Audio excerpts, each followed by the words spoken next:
Welcome back to the party, everybody. I am your host, Lutch, aka the IndianJesus, here to resurrect the second coming of common sense. How is everybody doing tonight? I want to give a big thank you to the replay gang. Thank you so much for coming back, even though you missed the live party. That's the best part. But do not worry, you are definitely going to enjoy this. Just make sure you are here every Monday, Wednesday, Friday, 8 p.m. Eastern. And sometimes whenever I feel like it, and then you will never, ever, ever miss another party again if you hit that subscribe button, ring the bell, all of that good stuff. Before we begin, a big thank you to the sponsor of the stream, my6shirt.com. You can look as beautiful as one of these ladies just by visiting the site.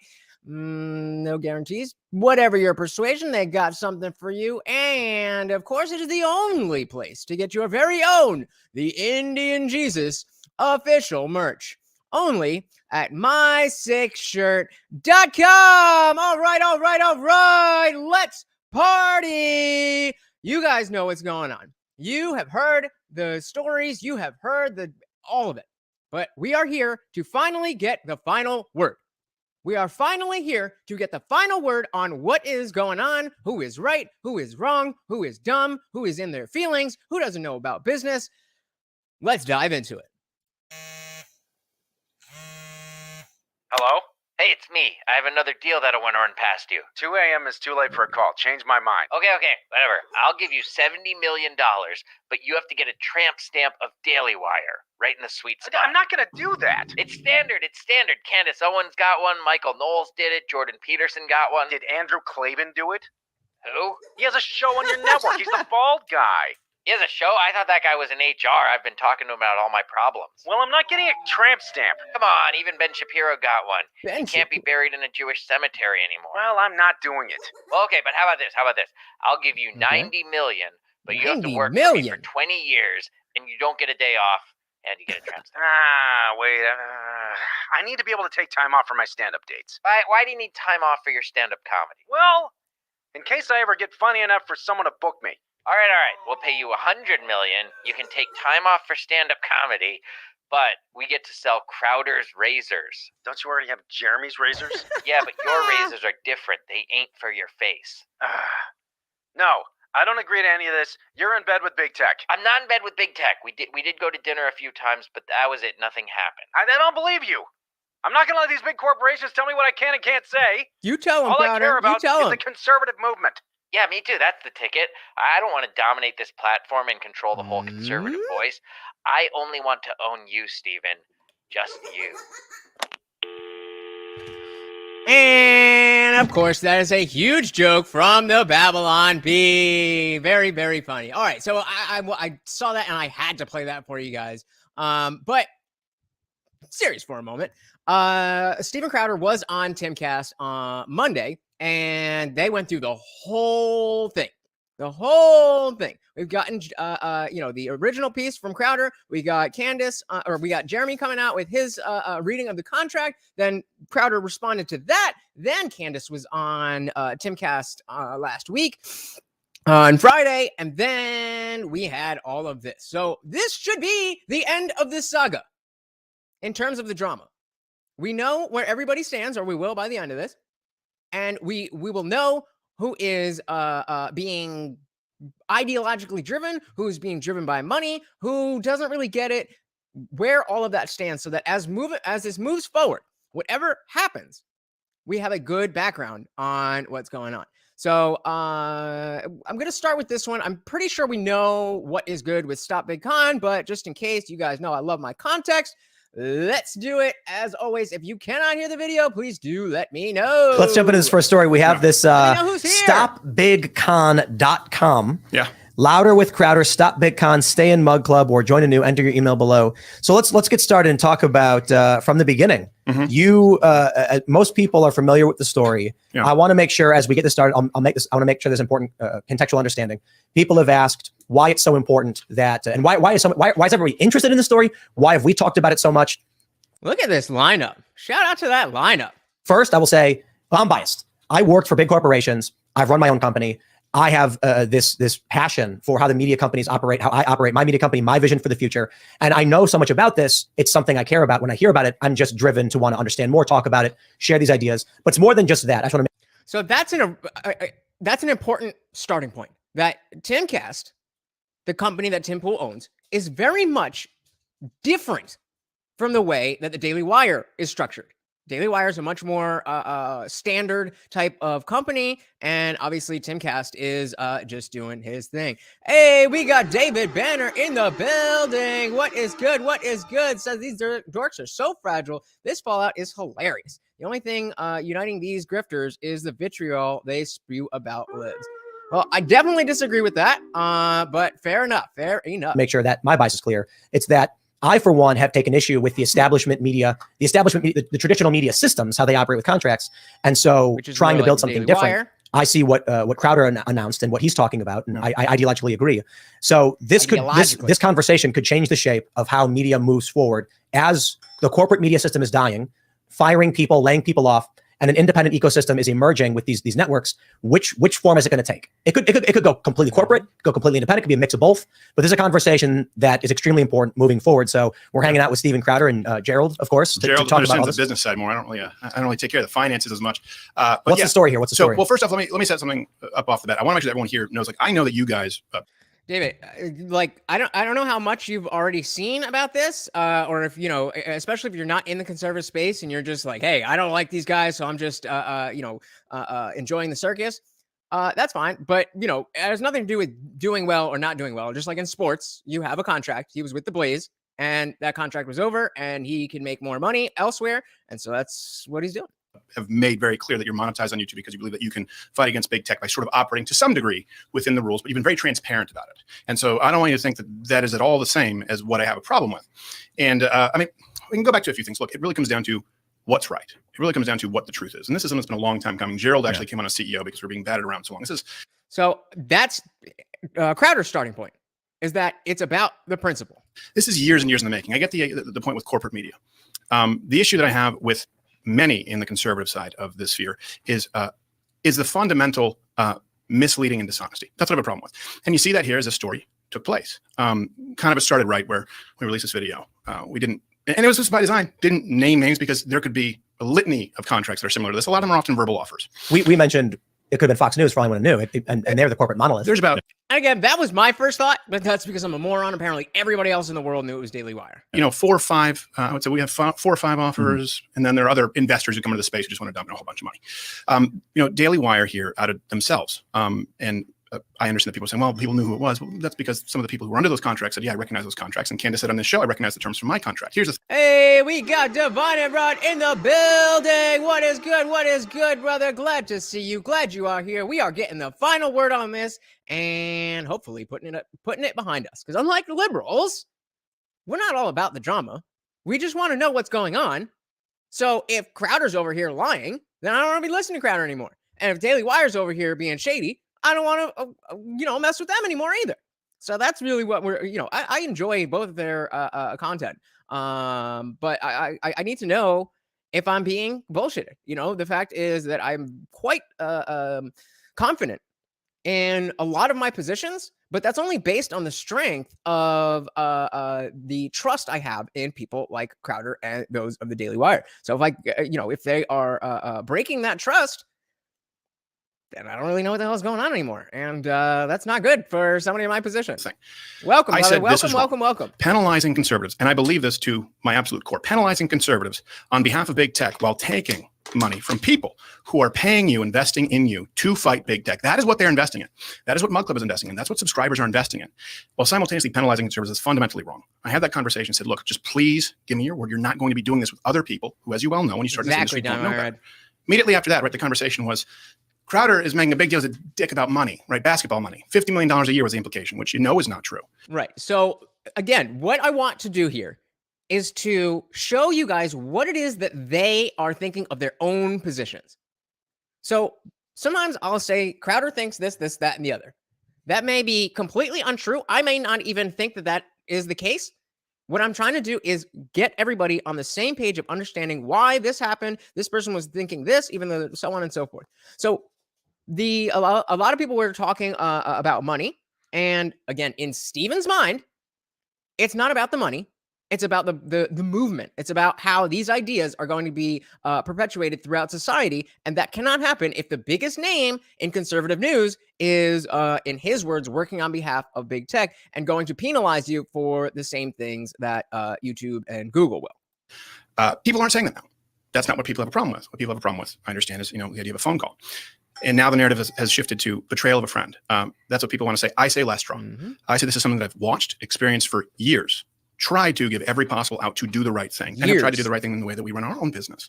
Saw the gaslighting, the bully tactics that take place behind the scenes of other creators, and knew it wouldn't be myself. So now the narrative shifts to how could you record a phone call, betray a friend? Hold on a second. It was just about money. It was just, this is just business. And now it's, hey, we're really good friends. Well, which is it?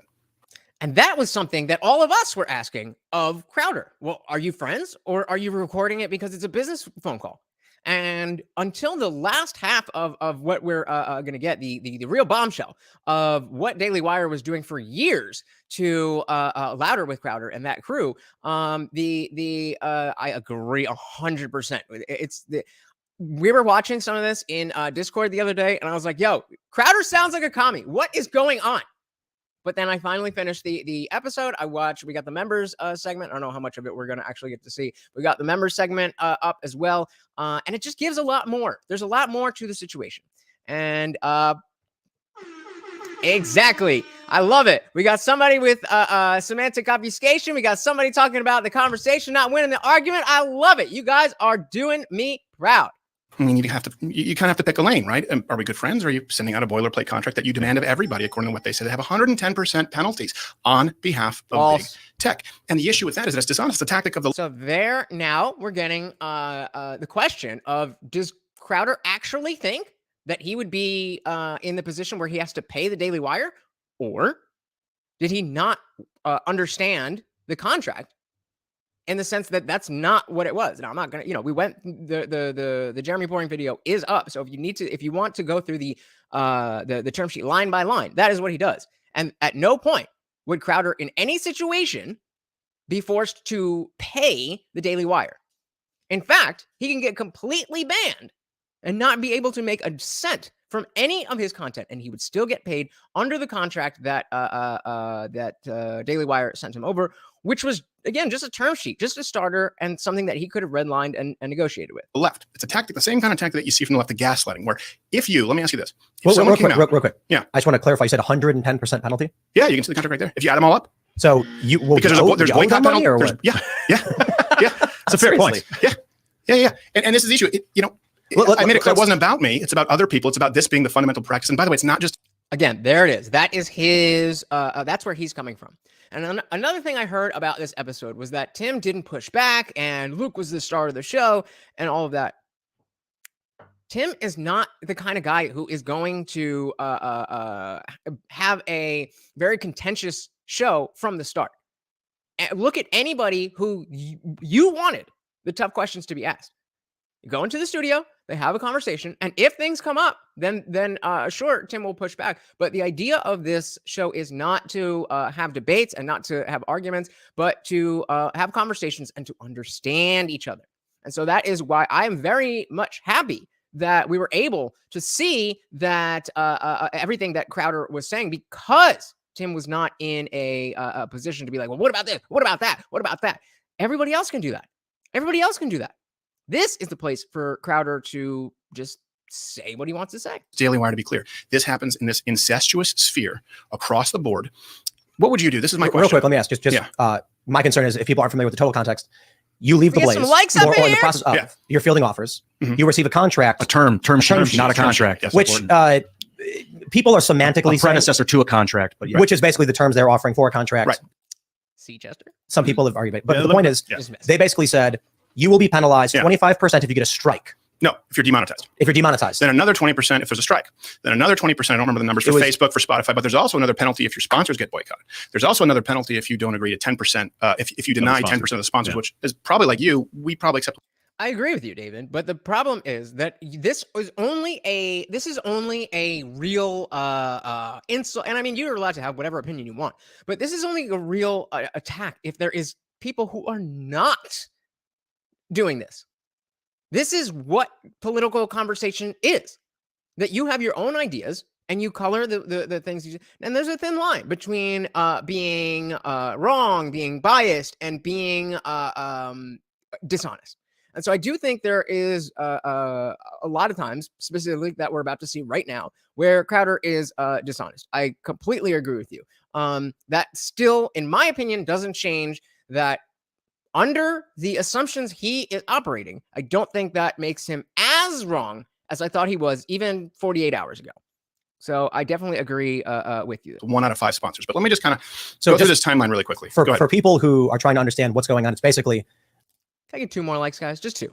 Thank you. The contract you received specifically outlined Term YouTube. sheet. Term sheet. Yeah, The term sheet you received. I don't know if it matters. Said YouTube. It doesn't. Put something in a term sheet that you don't want in a contract. Right. Nope. It said YouTube, Apple, Spotify, and Facebook. Yeah. Specifically, if these big tech companies are upset with you, we dock your pay. Yes. That's an important Well, distinction. hold on. And not even dock his pay. I want to be very clear here. This is a production house. This is our budget that gets docked. Steven is not just taking, this is not basketball where you pay Kyrie Irving to go out and shoot hoops, right? Sure. Right. But who was the one that said they wanted to do that? The Daily Wire offered to take on all your production costs, and you didn't want that. And so similarly, how Tim wanted to do all of this, and he wanted to be the CEO of Timcast, it just didn't work out. But there was no falling out between the Daily Wire and Tim. So why, that brings up that begs the question, why is this different? Byron says on the term sheet aspect, this firstly was initially amongst friends, and secondary, it is a talent contract negotiation. Had he signed the term sheet, it would be binding. Well, nobody was asking him to sign the term sheet. It was a conversation starter. It was meant to be, okay, let's start here. I'm, my job as the CEO of the Daily Wire is to try to get as much talent for as little money as possible. Your job, Steven Crowder, as a content creator, is to get as much money for as little work as possible. So those are completely conflicting interests. But because you are friends, you should be able to inch closer and say, I want this. Like, okay, you can't get that, but you'll give you that. Okay. And then you get closer and closer. And that's how business is done. Now, again, going back to what is in Crowder's mind, that notion of that's how business is done is the point that he has a problem with. That's the part that he has a problem with. He's saying we don't have to do business that way. The way business is hurting conservatives.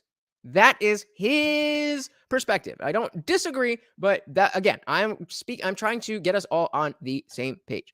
Dave said it's amazing that these men use their platform to send out a wave of information, whatever it may be, and then the world that surrounds these guys gobble it up without ever seeing the other side of the story. What are you talking about? We're seeing the other side of the story right now. I just did I just covered the other side of it, and so did everybody else. What are you talking about? Look how we're only getting Crowder's side. Crowder's the only one in the studio, bro. When Candace was in there, we covered Candace. You're just talking out your ass, bro. I don't feel sorry for Crowder not getting the benefit of the doubt by a similar audience that he cultivates. I mean, you're right. A lot of his fans were like, this isn't the way. But again, as we'll see, there's a little more that makes it muddy, and it's not that simple. Byron said, also, this is not a corp-to-corp, biz-to-biz contract. Say for a simple product, especially when third parties not signed to the contract can impact its outcome. That is true. Yep.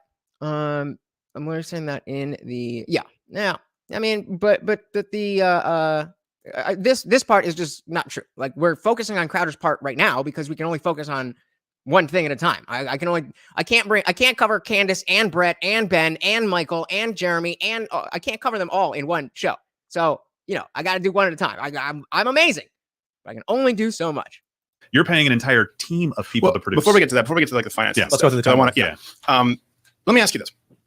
If someone publicly was going, and by the way, I'm not going to be doing the personal stuff. I'm not going to be coming in here calling anybody a bitch, right? Sending out hatchet people. I understand why Candace was mad. Honestly, I understand why she was. I'd probably be mad too. So I don't think it gives an excuse to go and talk the way like every girl does who gets their husband into a fight at a bar. But I understand why she was upset. If you had the ability, if someone's going out saying, "Hey, you're a difficult person who only cares about the money, and that you're a bitch," and you had the opportunity to clear your name because it was verifiably untrue, which now no one is arguing, would you do it? How else would people switch from it was about a $50 million salary to recording a phone call? Does James Do we allow it when James O'Keefe does it? Is it only when corruption is on the side of the left? And here's the issue is, I'll tell you who this hurts, the dishonesty. I'm not just saying Daily Wire. This is about the entire movement as a whole. There are a lot of... There it is again. This is about the entire movement as a whole. Again, I just want to stress that we need to understand where these people are coming from in order to understand why they are saying what they're saying and if what they are saying makes sense from that perspective. David says, I'm saying that Crowder's side of the story was available after the hurricane of PR swarm from Shapiro and Owens and like already put out. Was already available after the hurricane of PR swarm. Okay. Yeah. That's how the internet works. You can just record something and then put it out. And you can even do it live. I'm doing this right now. I'm not sure what it is that what point you're trying to make. I'm not disagreeing with you, David. I don't really know what you're trying to get at. Brian says, in Hollywood, with talent, they can and are fickle. Piss them off, they walk. And you are amazing for a guy 8 foot 2 inch and growing. Thank you, brother. Practice it going. But actually, no. Yeah, that's a great point. And it's ironic because that's Crowder's point, but he's acting like the fickle Hollywood talent. He's saying the way you're doing business is very much like Hollywood. And doing business like Hollywood does lends itself to the woke. But then he's kind of acting like the wokester here. But then again, that's why I'm stressing his perspective, because when we get the full picture, it makes a little more sense. It may not even give you any reason to have any more sympathy, or it may not change your position at all. But I just want people who are in this space, I want to know that I did my part to get the clearest message, the clearest interpretation of all of this. Karen, Candace Owens, Amber Heard. Is this a sentence? And it hurts the sponsors, hurts the creators, hurts the viewers, hurts the investors. And by investors with us, it's entirely Mug Club. It's people who pay to subscribe. We don't make a dime off of YouTube. We haven't for many years. And it hurts All right, David, pleasure to have you by, and I'll see you in the next one. If you believe what we say we believe, the movement in the country as a whole. So that right there, is fundamentally and the gaslighting still keeps taking place. Candace Owens on this show said, hey, we all follow the same guidelines, right? We all follow the Crowder does too. That's verifiably false. Now, so you can publicly audit this. We've had 4 strikes, right, in the last, since May, I think, 2021 to October 2022. One was the Mackay Bryant. One was a sketch with Alex Jones. That one's guilty.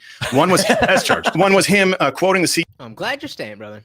By the way, none of this will get you in trouble because you can say this now. Him quoting the CDC, I did, yeah. Bringing up the CDC numbers on flu deaths for children versus COVID. And we were saying this is interesting science, right? That COVID kills more senior citizens, but for some reason is significantly less lethal to young people, to infants. That science is accepted now, so you won't get a strike. But that was one of the strikes. The other was when we had Carrie Lake on in a gubernatorial election. Okay, so since we got a lot here, I'm going to skip around a little. I really don't care what they got strikes for. If you know, you know. If you don't know, you can figure it out. How many have taken? Let's see.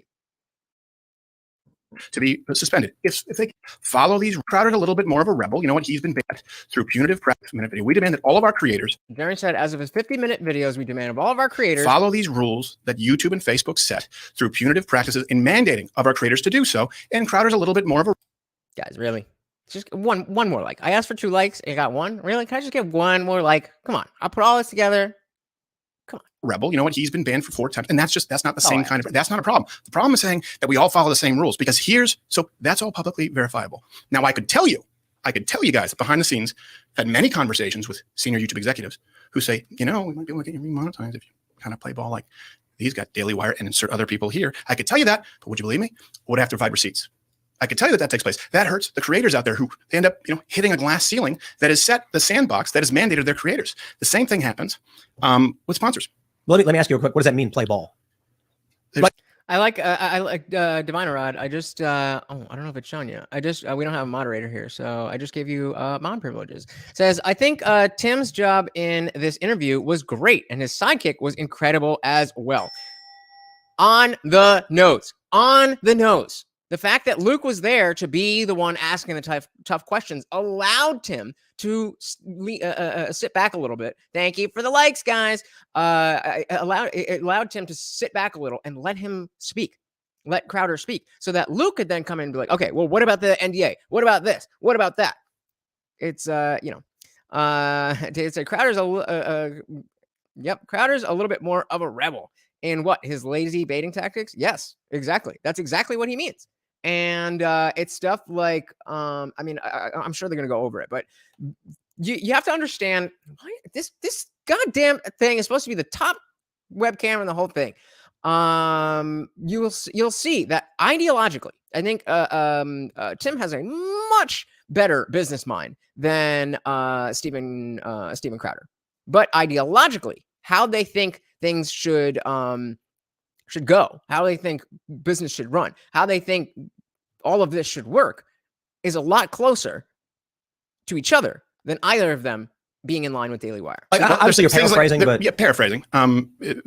Titles, subjects, not talk about this subject or not talk about it in this way. Yeah. Maybe soften, don't use these words. So this is what they're asking him to do. You know, maybe which he can't possibly capitulate. Change this a little bit. This happens a lot right behind the scenes, and that makes it impossible for independent content creators. The same thing happens, by the way. So that's gaslighting that you see right there. We all follow the same rules. It was about money, then it's about a phone call. Is it though? With sponsors. Look. But if I could ask you, did YouTube reach out to you and say, hey, do you want to play ball with us? Yeah, we have conversations all the time with YouTube. Got it. Matter of fact, I can tell you that, yes, here's the thing. I'm not going to be providing receipts to people who don't want to be involved, right? There's a difference between single party consent state and wiretapping. You don't rope people in who are victims, but if it's an entity that you believe is predatory, that's the difference. There are good people at YouTube. There are some good people there who want, but their hands are tied. And guess what? Everyone else's hands are tied. If you say, hey, we're all trying to fight this system that exists, but you're not. You're man. And I'm going to keep pausing it at the points where he is bringing this point up. Not because I necessarily agree with him, but this is the biggest point that people are missing. They keep coming back to the money, and I understand why. But that's not in Crowder's mind what this is about. And that changes the situation. It just does. Mandating that you exist within the system. Only one person is saying, hey, you know what? If you want to be monetized and you don't, that's fine. And one is saying you have to fit into this box. Very important context to this is, obviously, after you put out the first video, I've talked with a bunch of my friends, and they said, look, you know, Daily Wire's trying to run a business. If he gets banned off YouTube, how are they going to sell ads? How are they going to do the sponsorships where his views are gone? So again, this is going back to the money. A lot of people were saying, well, obviously, if you're banned and the Daily Wire's not making any money off you, why would they pay you? Yeah. And I've seen people tweet, all of Crowder's views come from YouTube anyway, so he'd basically be unmonetizable if he was banned. And then I point out, first of all, that's just categorically false. Yes, that's true. Because Rumble exists. And Ben streamed there for the first time today. And this is an important context. The contract you were offered says Facebook, Apple, I said YouTube, Apple, Facebook, Spotify, but it didn't mention any of your views from any other platforms. And there's Google Podcasts. They get views. I know the numbers. Obviously, it's not the same as Apple, but it's interesting to me that for a lot of people, like Dan Bongino, for instance, had more subscribers on Rumble than YouTube. Yeah. It's interesting then that he's got to be the only one. We were talking about this in Discord that if you already have a following, if you already have people who are looking to watch you, then yes, they will leave the platform to the YouTube platform to follow you there. But the fact is that even somebody as in the weeds as myself, most of what I watch is probably available on Rumble, but a lot of what I want to watch is not on Rumble. And everything that I want to watch that's on Rumble is also on YouTube.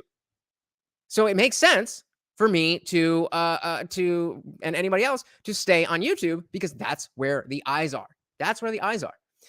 David says Rumble exists in the same way MySpace still exists.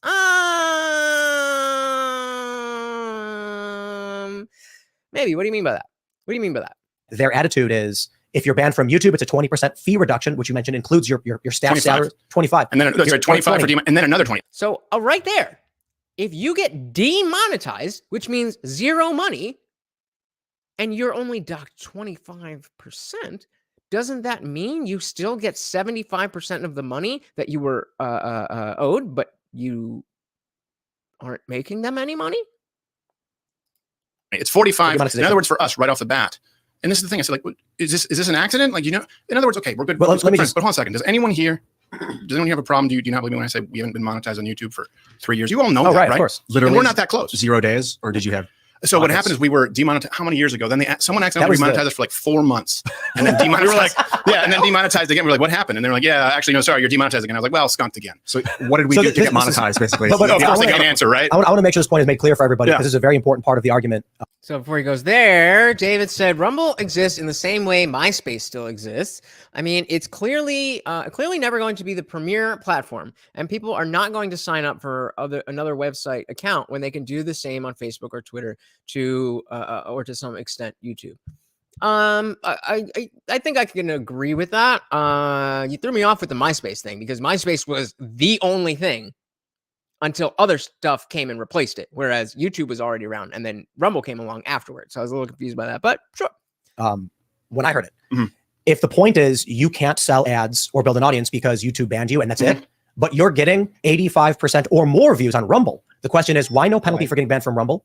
Why is Rumble not a consideration in the contract at all? And why don't they simply say comparable views instead of the platform? Like, if for every 1 million views per day you lose, we dock you X%. I can answer you that question exactly, because So what it's fundamental to the business model. And I was informed of that. It is fundamental. In other words, so I'm thinking that's not in there because they don't, Daily Wire doesn't plan to see a lot of money from Rumble either way. So if you make money there, then great, that's yours. I could be completely wrong about that, but you know, I mean, what else can you interpret? Hey, we got Darshawn McAway in the building. Welcome, brother. Glad to see you.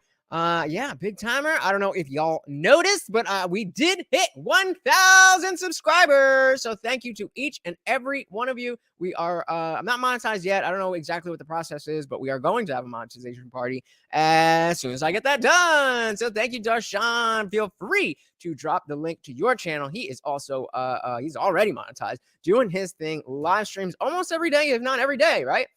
Glad to see you, brother. Glad to see you. David Banner says, yeah, I mean, sort of like MySpace being a dead medium to connect. I don't see Rumble picking up steam outside of conservative content creators. Possibly. Yeah, possibly. I think it might be, you know, as you said, not a top performer and just kind of on the side. Byron said, Rumble is important to put pressure on YouTube that dealing with that section 230. Exactly. Not yet.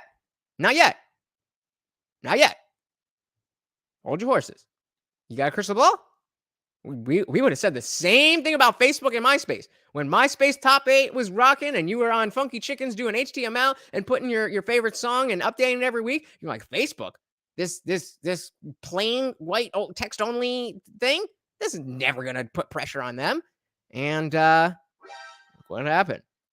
And I this part is true because it's subsidized by the alphabet, but you know, I still don't think that means that they are too big to fail. I just think they are, or not too big to. They are too big to fail, but I don't think they're too big to be replaced. There are plenty of options out there, right? He can tell you. I get excited when I walk out and I go, hey, how many people are tuning in live on YouTube? How many on Rumble? They go, oh, it's tips. There are more people on Rumble. Sure, I've been on YouTube for a long time, since 2006, but it doesn't mean that they don't change, right? And the issue is, I think it's a great thing to use these platforms. There's a huge difference, by the way, you know, between being monetized and being on the platform. Yeah. But ultimately, if we believe what we say, we have to be trying to get to the point where we know that fast forward 5 years, you can't speak the truth on YouTube, certainly not if you want to be monetized. But there's this jockeying for position with people who they see as competition. And the issue here that I've always made clear is the locking in of these punitive contracts that mandate and enforce big tech policies and guidelines as a matter of business. So again, real quick, it's just that if you see in a contract that we all disagree with why demonetization happens, in Crowder's mind, he's saying, well, then why are you penalizing me for something we all agree shouldn't be penalized? You're the company. You should be the ones who are making money from so many different places that you can subsidize me getting banned, and I can say what I want, and that will move that will push the movement forward. And that hurts creators. And the same thing, by the way, when we're talking about misleading practices with sponsors, there's no problem. Right? And this is all publicly verifiable. I want you guys to be able to audit this so that there don't have to be as many receipts provided. You market your channel, right? I think we probably have some ads running right now, like Spotify, like, yeah, if you like the show, tune on Spotify. Yeah. But there's a big difference. We know that there's a huge problem in our industry of pay to play. Now, you can do that. That's fine if you want to grow your numbers. But what is that? So pay to play means that you can buy views, right? You can pay to play. You can run your video as a pre-roll ad, and people see that number. But really, a lot of them are 14-second views, 8-second views, but it still clicks that counter. The closest apples to apples comparison that you could do right now is you could go out and take, like, let's say, not this controversy because there's cross-pollination, but Benjamin is a huge show. Of course he is. But go take some videos there right now that have 1 million plays. Go month after month. Take a bunch of them. Look at the likes. Look at the comments. Take videos from my channel. It's comparable plays. Take them with 800,000, 600,000 plays because we converted them a lot to Rumble. Look at the likes, look at the comments. It's startling because it's a lot easier to buy plays than it is to buy likes and comments. That's not a... So what he's saying, what he is accusing, specifically Ben Shapiro with the Daily Wire of doing, is buying ads of the video. Apparently this is play to play thing. I didn't know that this was a thing. you can have your video as an ad that plays. And so even though it's an ad, a pre-roll ad or whatever that people can skip after the 5 seconds, it still counts as a view. Again, I don't know if that's true, but this is how he is operating. Dave said this was all voluntary on Crowder's part. He wants his cake and eat it too, but he would have to give a little, especially taking millions from the Daily Wire. I'm guessing nobody is eager to give Crowder millions guaranteed. I mean, I guess not. But it's tough. It's tough because, again, I am with Tim in the sense that if YouTube is so, that's why I stopped doing the panels up here, because YouTube is very restrictive. So he's not wrong in the sense that using those rules does perpetuate the normalcy of, that is wrong. You shouldn't be saying that. But it's just, again, from the Daily Wire's perspective, we're already a standard corporation. This is how business is done with standard corporations. If you don't want to be a standard corporation, if you want to be a Timcast, go on and be Timcast. Go on and be Crowdercast. But here at the Daily Wire, that's not us. Ben pays $135K a month. That's for what? For what? Why is he paying them? I did not know that. A problem. Well, are you saying that the Daily Wire is buying views for their content? I'm saying that they run the videos. This happens not just Daily Wire, to be clear. Shop Big Con is designed. Hey, we got Twinks the movie in the building. Welcome to the party. Very good, very good summation of everything that is going on. Mom and Dad are fighting. That is true. And the point that I want to cover this is to make sure everybody, what I've seen, especially from the poll that's going on, most people in the conservative space do not care about the drama. We just care about, okay, this is going to affect how we consume news, how we understand the world. And so we want to see how this is going to play out for those reasons. Not because it's like, ooh, oh, dunk on him, oh, slam, oh, that. That's not what it's about. That's not what it's about. So very on the nose in a good way. Welcome to the party, Twink. David said Crowder wants to be Don Draper, but taking millions guaranteed will make him another cog in the wheel. Interesting. I feel like that's what is the biggest unspoken issue. Very good point. Very interesting point. I personally don't think that, I mean, you'll see as even in this show, when Tim and Crowder agree, they're still butting heads, talking over each other. They're very strong personalities. And so if we were to operate under the assumption that Crowder really does want to focus more on the movement than his own pockets, then I don't think this is an issue. The question is that what's going on? For video placement. Yeah, so I guess that's not new news. And I guess it's, I mean, if Ron's heard of it. Because it's entire industry. And what happens is, yes, these views get inflated. There's nothing wrong with running ads to increase the video count. The problem is this. When that is used to then go out and set sponsorship rates. And then this is what happens with creators. When you sit down with sponsors, and these are hard-earned dollars, right? A lot of them are mid-sized companies. You run them on the show and they say, yeah, but you know what? We didn't get our money's worth, and this person is the #1 show, because they go out and they say that they have these numbers, and they set what happens? They drop those rates across the board, which hurts everybody, or they pull out altogether. Right. Now, so what he's saying is that if you're paying $135K a month to inflate the number of your views, and I don't have $100,000, then even if I'm making better content than you, then because of that, which again, Crowder is saying it's not wrong, but it is a fact that you're essentially you're the kid in school that's messing up the bell curve. You can publicly verify that information. Now, I could tell you guys that I've had conversations with sponsors that say, we're not going to be running in the conservative space because it's just not as effective as we thought it was, or you know, we're going to be pulling out. And content creators who say, why am I getting these low advertising rates? Here's the issue. If you're some kid, and by kid, I mean, you know, you could be a 40-year-old with a smaller podcast. Let's say you get 250,000 plays. Not as big, but good numbers. Let's say you get 500,000 plays, right? Good numbers, but they're real. And you are a conservative and you're trying to grow this. And then all of a sudden, your content, YouTube is saying, can't say that, can't do that because of the box that's being created by all of these companies in big conservatism. And then you're trying to make it, right? You're trying to make it something that is financially solvent, and you can't because sponsors no longer have faith in this side of the industry.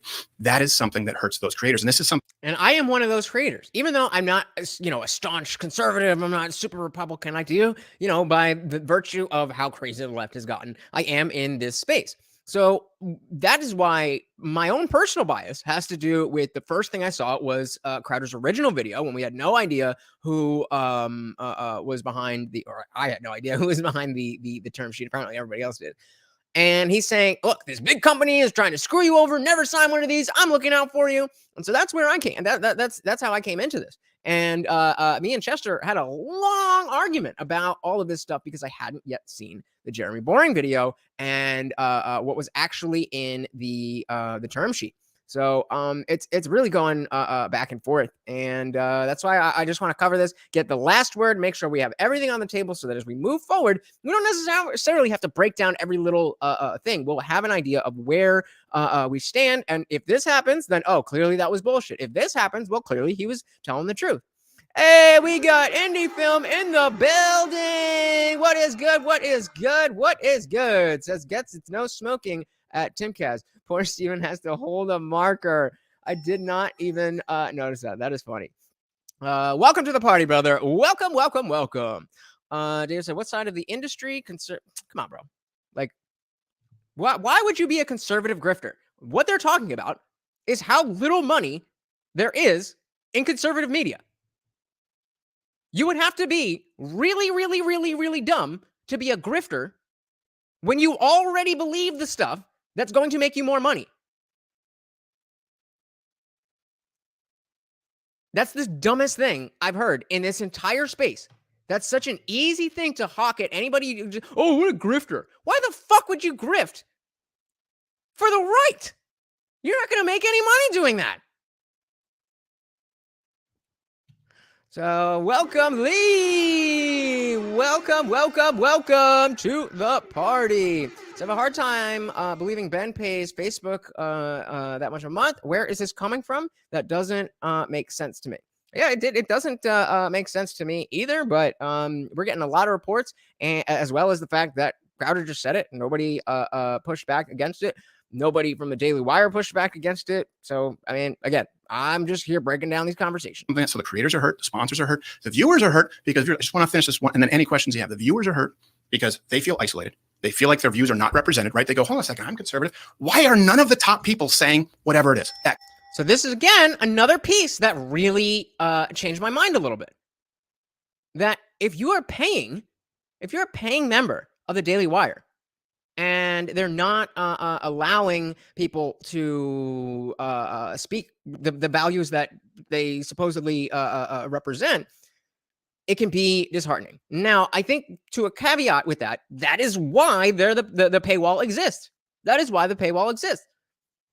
But again, I am not going to be behind a Daily Wire, timcast, any kind of paywall anytime soon. So that is what he's talking about, where it hurts the creators, not him specifically, but creators like me. Y, Z, and the investors are hurt. And I don't mean billionaires. In our case, it's people who invest when they sign up for Mug Club. They are paying us because they say, we know that you're demonetized. We know that you don't run nearly as many sponsors. You're very selective. And we think we are giving you our dollar in faith because we think that you are fighting for us. Imagine, let me give you one final parallel world there. Imagine if we left the blaze, okay? And this, again, the issue is that everyone is demanded to sign these exact same contracts. That's what they said. They've been very, very clear about that. It's just business. This goes to what David was saying about, debate tactics.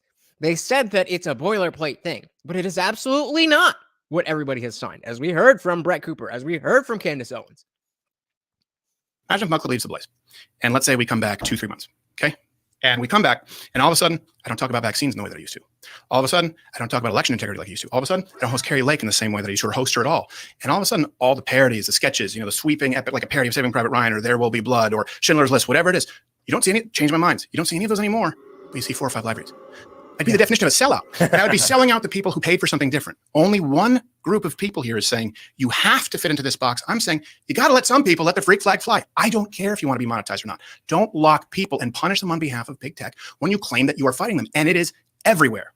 And it's disheartening. I'll tell you a story. What do you guys think about that? What do you guys think about that? Is that, especially as I'm literally, I hit 1K, but I'm not monetized yet. I'm in that limbo. So as time goes on, I'm going to have to decide, okay, am I getting enough support from you guys, from ads, from all of that? Or do I need to be, I read the My Six Shirt thing at the beginning, but that's a special deal. I don't plan on, I hope I don't have to take on any more brand deals and be like, okay, well, sorry to interrupt the show, but here, take this. I don't want to have to do that. But if I'm making this my job, I gotta pay my bills. So that's a very, very relevant thing. Hey, we got Ever Hat Does Stuff. Welcome. New here. Love the content. Thank you so much. I really appreciate you being here. We are just trying to get the straight facts on what is going on with Stop Big Con. Welcome to the party. David said, see, Crowder's just saying, just let me be special. Yes, but he's not hiding that fact. He's not hiding that fact. So it's not like he's trying to be slimy about that. There may be other things he's trying to be slimy about. But he is saying, yes, I am not a normal person. And the fact is, he's not a normal person. He's the biggest conservative name on YouTube. So whether you like him or you hate him, he is special. Some people, you have to let their freak flag fly. Sounds sort of like a snowflake mentality to me a little bit. Like I said, I got maybe half hour into the whole episode, and I rage quit. And I was like, what? Are you kidding me? Crowder's acting like a commie bitch. But eventually, because I care about this, I went back and I listened, and then I went listen to the members' content, and it's just not as simple as it's made to seem. And I think a lot of the simplicity comes from a lot of business ignorance, which I also have a lot of business ignorance. Thank you so much. Thank you.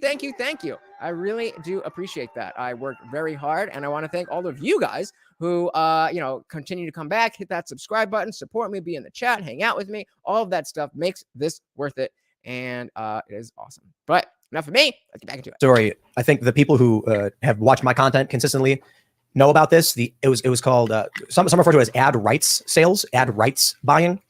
Back in the early 2010s, these up and coming digital media outlets would sell the rights. What they would do is they would buy the rights to views. Mm-hmm. So let's say you're a company called like badbehavior.com, some word that represents people. Why'd you pick one that is clearly going to direct people to hardcore pornography? Yeah. All right, let's just say good behavior. Yeah. Skittles and Rainbows website, okay? And same. Big, okay. Audacious M&M's. Let's say you're a big brand and you get about 30 million views per month. Mm-hmm. That's not going to cut it. You can sell a premium idea. There would be these low. I missed the number. Sorry, I was not paying attention. 30 million a month. Okay. Audacious M&M. It's not going to cut it. You can sell a premium idea. 30 million views. Okay, sorry. There would be these low tier websites. You've seen them before. You'll see an ad and it'll say, guess what this celebrity looks like now. You click it. Mm-hmm. And then it'll say, here's the celebrity throughout 25 years. And every photo has 50 ads. And you click next and it loads a new page with 50 ads. Oh. What they're doing is hard. Speaking of BuzzFeed, David, you remember those listicles? Oh my God. Views. Right. So then this website that nobody knows the name of, nobody visits, tricks you into collecting a view. They then sell the rights to those views to a premium network. The premium network then goes to advertisers and says, our network gets 200 million views per month. Right. And if you advertise with us, you are in that network. And in reality, you only get 30, but they bought the rights. And meanwhile, there's some kids actually getting 10 million views. Right. So we're seeing just from that little anecdote that there is a lot of shadiness that goes on in this entire industry. And so to look at the person on the screen, including myself, as if, oh, these are people that are just here to spend time with us and give us a good time and have no ulterior motives. Yo, motherfuckers, I'm trying to make this my job. I want to pay my bills with this shit. That doesn't mean I am inauthentic. That doesn't mean I'm lying to you. That doesn't mean I don't have fun. But you have to understand that that is the reality. This is a job. So I want to go perfect timing at this poll. And I am very happy with how this turned out. Because 5% were with Crowder, about 3 times of that, 16% with Jeremy. 50% of you said you see both sides. So I am very happy with that. And I saw a similar sentiment just online in general, that people are like, yo, what are y'all doing?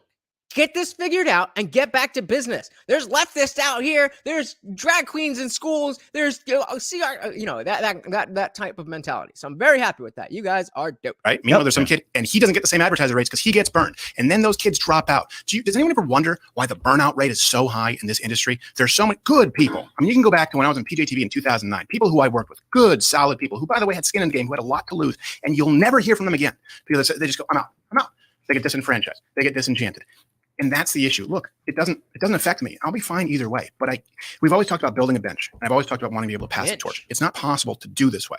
And by the way this is true is right now I have said I don't want to do this. Again, I've been thinking about this for a long time, trying to work behind the scenes, trying to work within the system until I realized there's just no interest in doing it that way. And then you say, okay, is our move? This is why we lose. Conservatives wonder, what the hell? What the midterms? What the hell happened? Why do you think? Why do you think people like Lindsey Graham, like Mitch McConnell, nothing personal against them? Why do you think that there are people out there and you go, how do they not get voted out? Why do you think these are our decisions for speaker? These are our choices. Why? That's a damn good question. There's people in office who were in office before I was born. Maybe not, but probably. I don't know. How long has Nancy Pelosi been there? How long? Yeah, definitely before I was born.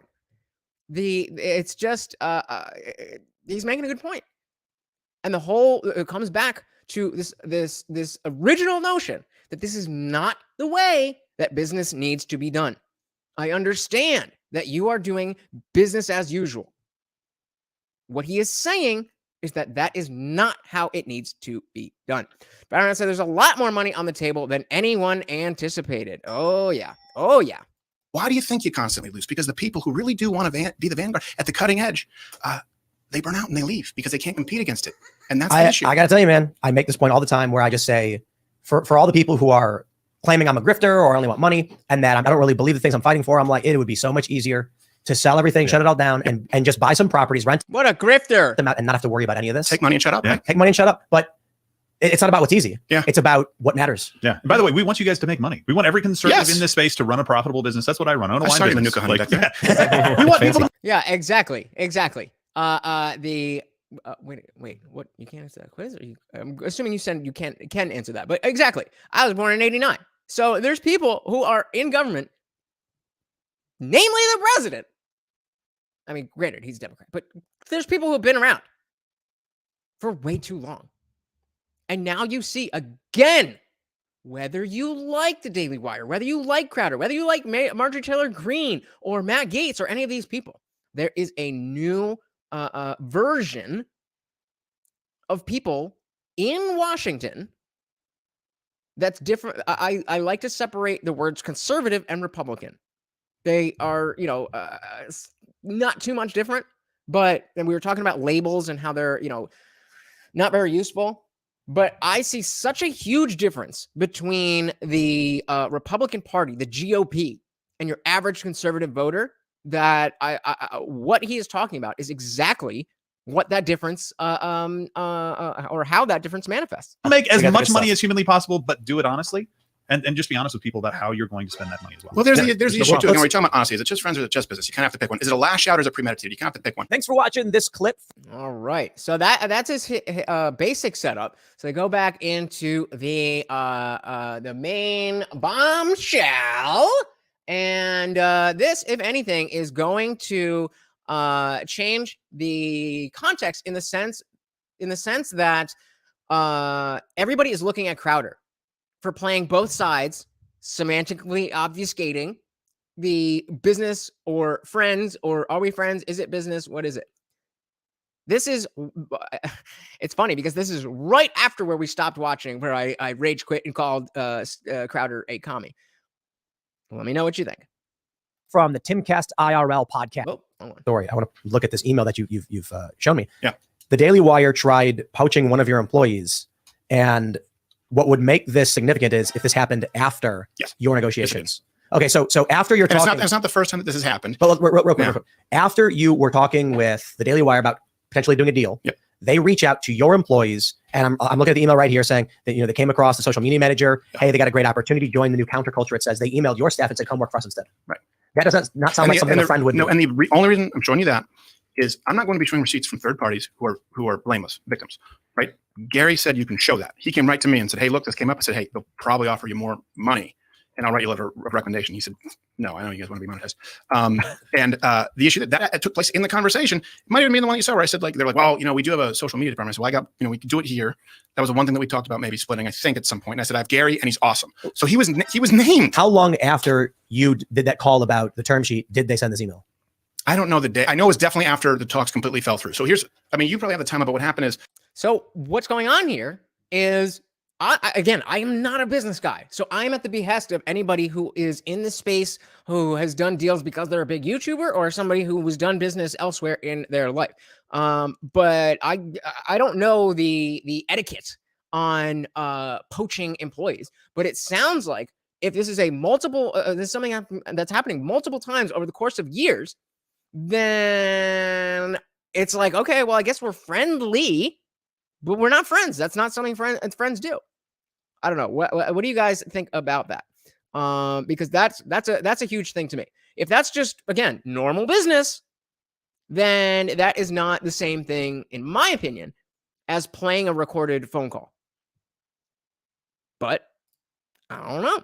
Byron said rhinos are a huge problem. Thankfully, they are dying off. Yep, and the new I don't know what to call it. This is why labels are important in some respect. But you guys know what I mean. This new flavor of conservative that's not the GOP. I mean, you can't get any bigger, really. I mean, all the Republican Party has been, for as long as I've been alive, is a speed bump for progressivism.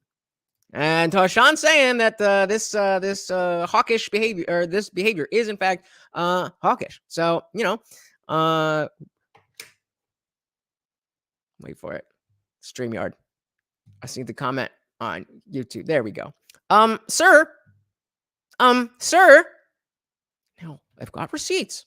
And I don't want to have to play them indie film. But I will. I'm just kidding. Admirer said plenty. They bow to corporate interests. Yeah. To responding to how huge of a problem are rhinos. I mean, it's destroying. It's destroying, or continuing to destroy, the country by allowing the things that are actually directly destroying society and just not opposing them at all. Post-Trump conservatives, I guess. I like the sound of America First conservatives. That makes me feel cool. I don't know, maybe that's a loser thing, but I like that. But post-Trump conservative, I don't even necessarily want to be associated with Trump. I don't like Trump. The last I heard from him, he was still saying how great the jab was. So I mean, it's tough, but you guys know what I mean. There was a week where the election happened, right? Rumble, because we were banned from YouTube going into the election, which I'm sure was a chance, just happenstance. And then, like I said, born in '89, I have no idea what Reagan was doing. We did that, and I thought I was really kind of securing the future, for my children. I'm like, okay, there are other players in the space. People kind of know I'm a free agent. Our performance on election night is going to be big, because last time it was the biggest election stream ever, right? It was like 16, 17 million people across the platforms. We're only doing it on Rumble. So I wanted to do that, and I was really nervous. Okay, it went well. Then I did 2 shows at the Ryman, the original Grand Ole Opry in Nashville. And make your point. Some Daily Wire people came out. What's up with Peterson? Yeah, Landau. But there were hallucinogens in here from after that we'd had those conversations about like stifles the movement. After that it was, we're not going to be able to. Okay. Then after that, after that we'd had those conversations about like these are the sticking points, right? And please, like we got to figure out a better way to do this because it stifles the movement. After that it was, we're not going to be able to come to any kind of terms. And that was for sure after that conversation. I made one final plea. Final plea, and that called like take me off the table. Promise me you won't do it to other people. And the question is. So that's another important sticking point, where in the phone call that Crowder played, that was very selectively edited, he was like, take me out of it. We're talking about the young and up and coming talents. Again, if you watch Brett Cooper's video, which if we have time, we could play a little bit of it because it's like the first 5 minutes where she addresses it. She's like, hey, I'm the young talent. I'm the quote unquote wage slave. And I'm not offended by that at all. I was nobody last December, and now I'm famous. And it doesn't matter what happens when I leave the Daily Wire, people are still going to know who I am. But if you're a Crowder, then maybe that's not good enough. If you're a Lutch, that is plenty good enough. look, was your understanding when you invest money, when you subscribe, was your understanding that all conservative talent out there, nearly all, are penalized if they're demonetized? Was that your understanding? Was that your understanding that then they are penalized if they're suspended? Then they are penalized if they don't take as many live? Was that your understanding when you were investing in people going out there and fighting for you? Because I know the feedback that I get at these live shows with thousands of people at every event. And it's not a hard-earned dollar that I take lightly. People feel powerless. They say there's only so much I can do. At least that guy can go out and fight for me. And I'd like it to be these guys and girls, not a guy. And for context too, it's very important. These fees pertain to strikes and bannings on the major big tech platforms, irrespective of your viewership on the alternatives. We're all trying to help. Or subscribership, or subscribers, or sponsors. And it's demonetization too. So I think the point is that they are wanting to push the YouTube stuff. But again, I don't understand why that matters if you're behind the paywall. Why does it matter? Why does it matter? I don't know. I don't get it. But again, we are trying to look at everything from everybody's side and understand what they are thinking, not just preach what we think. Now, I mean, you guys can, but I'm not trying to do that. Here's an important picture that should be painted. A lot of people are saying, you know, Crowder, you recorded Jeremy. That's not what friends do. They're surprised by it. But here's what I'm seeing now. And, you know, putting myself in the middle of this.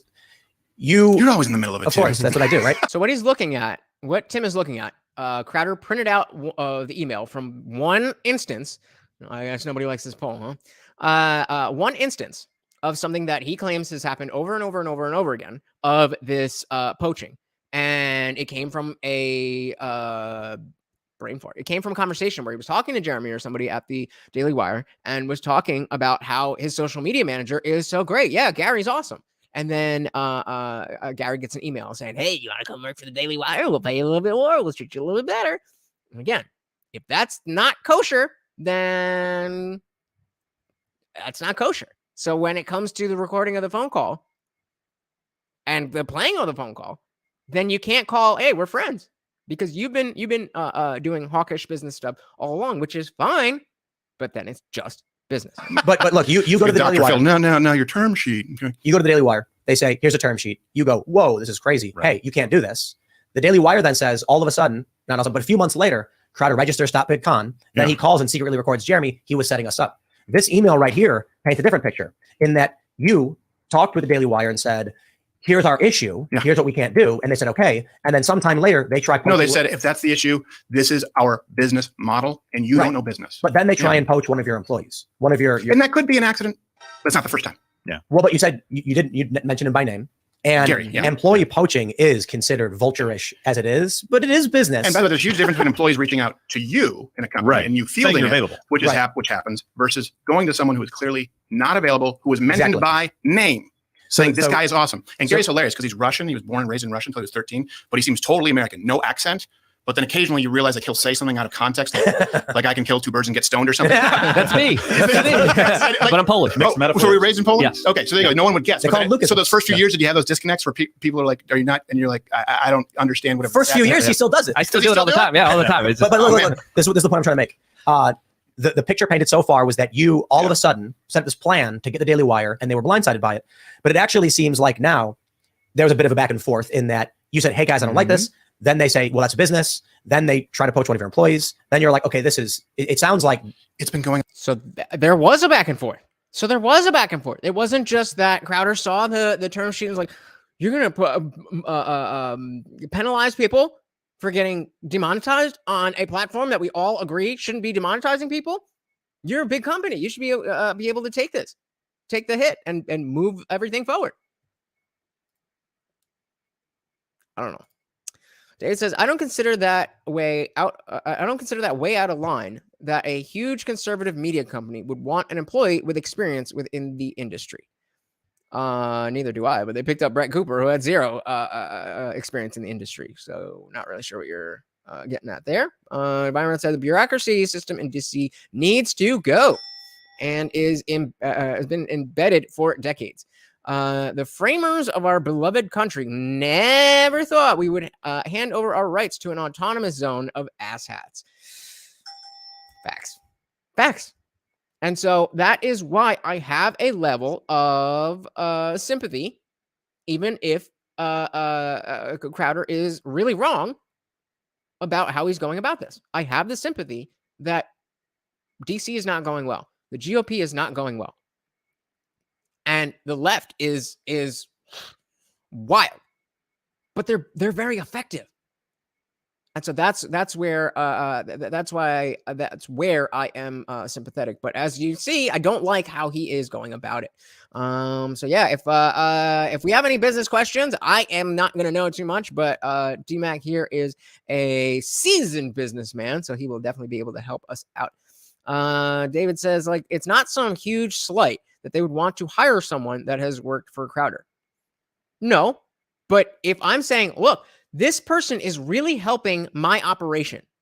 The fact that Gary, the guy's name, is working for me is a very good thing for my business. Without Gary, I would be in a much lower place. So then you want to take Gary away from me. But I thought we were friends. Okay, I guess we're not friends. I guess we're just doing business. I don't think it was to spite Crowder that they want to hire his employee. Maybe not. But again, that's still something that you need to understand. How people are going to perceive this behavior. And as Darshan and many other people have said, that is hawkish behavior. That is grounds for saying, okay, I guess this isn't a friendly business relationship. I guess this is just business. I don't know. If anybody wants to disagree, let me know. I'm not the expert. On for years. But everyone in the space For years they've been doing it. Not just Gary, they've been doing it for years. knows it. Everyone in the space knows it. This is not an issue of they had a polite conversation with you, said, we're sorry, we disagree, and then you devised a plan to come after him. Then the Daily Wire comes and tries to poach an employee. Then you guys are like, these kind of business practices can't continue. And it was always about the terms. And it's stupid to say that this was our plan to get subscribers. I'm sorry. Like, I get a little bit pissed off with this because that means that you didn't pay any attention at all to Mug Club Forever. That was us getting in touch with our subscribers and making sure that whatever home we went to on our own with somebody else, we were going to have access to the people that paid for our content. As somebody who is not a paying subscriber of Crowder or the Daily Wire, I very much remember at least the last 6 months. They've been talking about how they're ending their relationship with the Blaze and they want to keep in contact. They don't know where they're going to end up. So Mug Club Forever is their email list, and that's how they're going to get information to those who want to continue following Mug Club wherever they end up. And then I don't know if it's going to be in one of these clips, but Crowder specifically says, maybe he's about to say, he's like, I don't want to start my own platform. I don't want to do that. I just want to sit in front of a mic and say my shit. I'm like, shit, me too. And so that was another possible explanation as to what Crowder was doing, that he was trying to get a running start on his own platform. But as he says, he doesn't want to. Is he lying? I don't know. Divine Rod said Reagan was the front man, while Bush Sr. was importing blow to Mena, Arkansas, with Billy Crack Clinton's help and funneling arms into Central America. Goddamn. I'll take your word for it. This was not a plan that was hatched to make sure that we could ride off into freedom and do whatever the hell we wanted with this really great email list. It would be the hardest way for that. Yeah. We said it. Yeah. It was clear. And you saw the numbers there. It sounds like you guys are like right on the precipice of creating your own network or your own website where people pay you $10 a month and just get access to that. And I really don't want to have to do that. Like, here's the thing, right? Wouldn't it be great if you could link arms with the self-professed most powerful people on our side who are supposedly fighting for us? But the problem is when they say, we have no interest in doing that, you go, wait, hold on a second. Here's the good news. I bring tidings of great joy. We can get just as many viewers on Rumble as you can on YouTube. And by the way, stay on YouTube, but just don't punish conservatives for being demonetized. They go, this is the business. We know, no one else does. I don't want to start a network. If you guys could counter offer. So, and this is finally, Luke comes in with a real question, but I want you guys to hear that because of how crucial it is to Crowder's argument. Promise work or your own website where people pay you $10 a month and just get access to that. So he's saying, Ian's just saying, hey, do what we do at Timcast. Anybody can sign up for Mug Club. It's your own thing, or maybe you can't call it Mug Club because that belongs to whatever. Make your own site, $10 a month, boom, done. Want to have to do that? Like, here's the thing, right? I don't want to have to do that. Wouldn't it be great if you could link arms with the self-professed most powerful people on our side who are supposedly fighting for us? But the problem is when they say, we have no interest in doing that, you go, wait, hold on a second. Here's the good news. I bring tidings of great joy. We can get just as many viewers on Rumble as you can on YouTube. And by the way, stay on YouTube, but just don't punish conservatives for being demonetized. They go, this is the business. We know, no one else does. I don't want to start a network. So, David, what exactly is your issue with this statement? In what situation is it good business to say, yeah, let me just take on extra work and do more than I have to for less money than I can? Is that good business? Friends or no friends? That is exactly what the job of being a YouTuber, a broadcaster, whatever it is. That is what it is. I have no desire to run a company. I don't have the skills to run a company. But the fact that y'all are still here, you go goddamn right. I have the skills on the mic. So yes, I don't want to do the heavy lifting of building a company. I'm the talent. That is how this works. Well, then you said, ha, ha, ha, ha, ha. So what's funny about it? Like, what is the situation where you are going to opt to do more than you need to for less money than you deserve? If you guys could counteroffer, what would be the things you would counteroffer right now? What So here we get to the counteroffer. deal would you guys take from a big company? Let's not just say the Daily Wire. Let's just say there's another company. What's your ideal deal? So if there is another, let's take the Daily Wire out of it. Let's just say, what kind of deal are you looking for? Here's the problem. I would take a deal. I would have taken a deal that was less money, and more honest, and more freedom, and not penalizing other people. He steps in because I'm like, yeah, it sounds like good money. He's like, you don't know what our expenses are, G. I'm like, I don't know, Gerald. You tell me. Do you believe him? I'm making that one. So I'm going to play it again. So if you didn't hear it, do you believe Crowder? So don't answer. I'm going to play it again. I want you to really pay attention and tell me what you think. From a big company. Let's not just say the Daily Wire. Let's just say there's another company. What's your ideal deal? Gerald can take. Here's the problem. I would take a deal. I would have taken a deal that was less money, and more honest, less money, and more freedom, more and not honest. penalizing other people. He steps in because I'm like, yeah, it sounds like good money. He's like, you don't know what our expenses are, G. I'm like, I don't know, Gerald. You tell me. There are a lot of different terms that you would have to negotiate, and this has been the sticking point from the very beginning. So why didn't you? David says it's just interesting that Crowder is willing to say that he wants to be just talent, but doesn't want to accept that talent has to bow to someone else.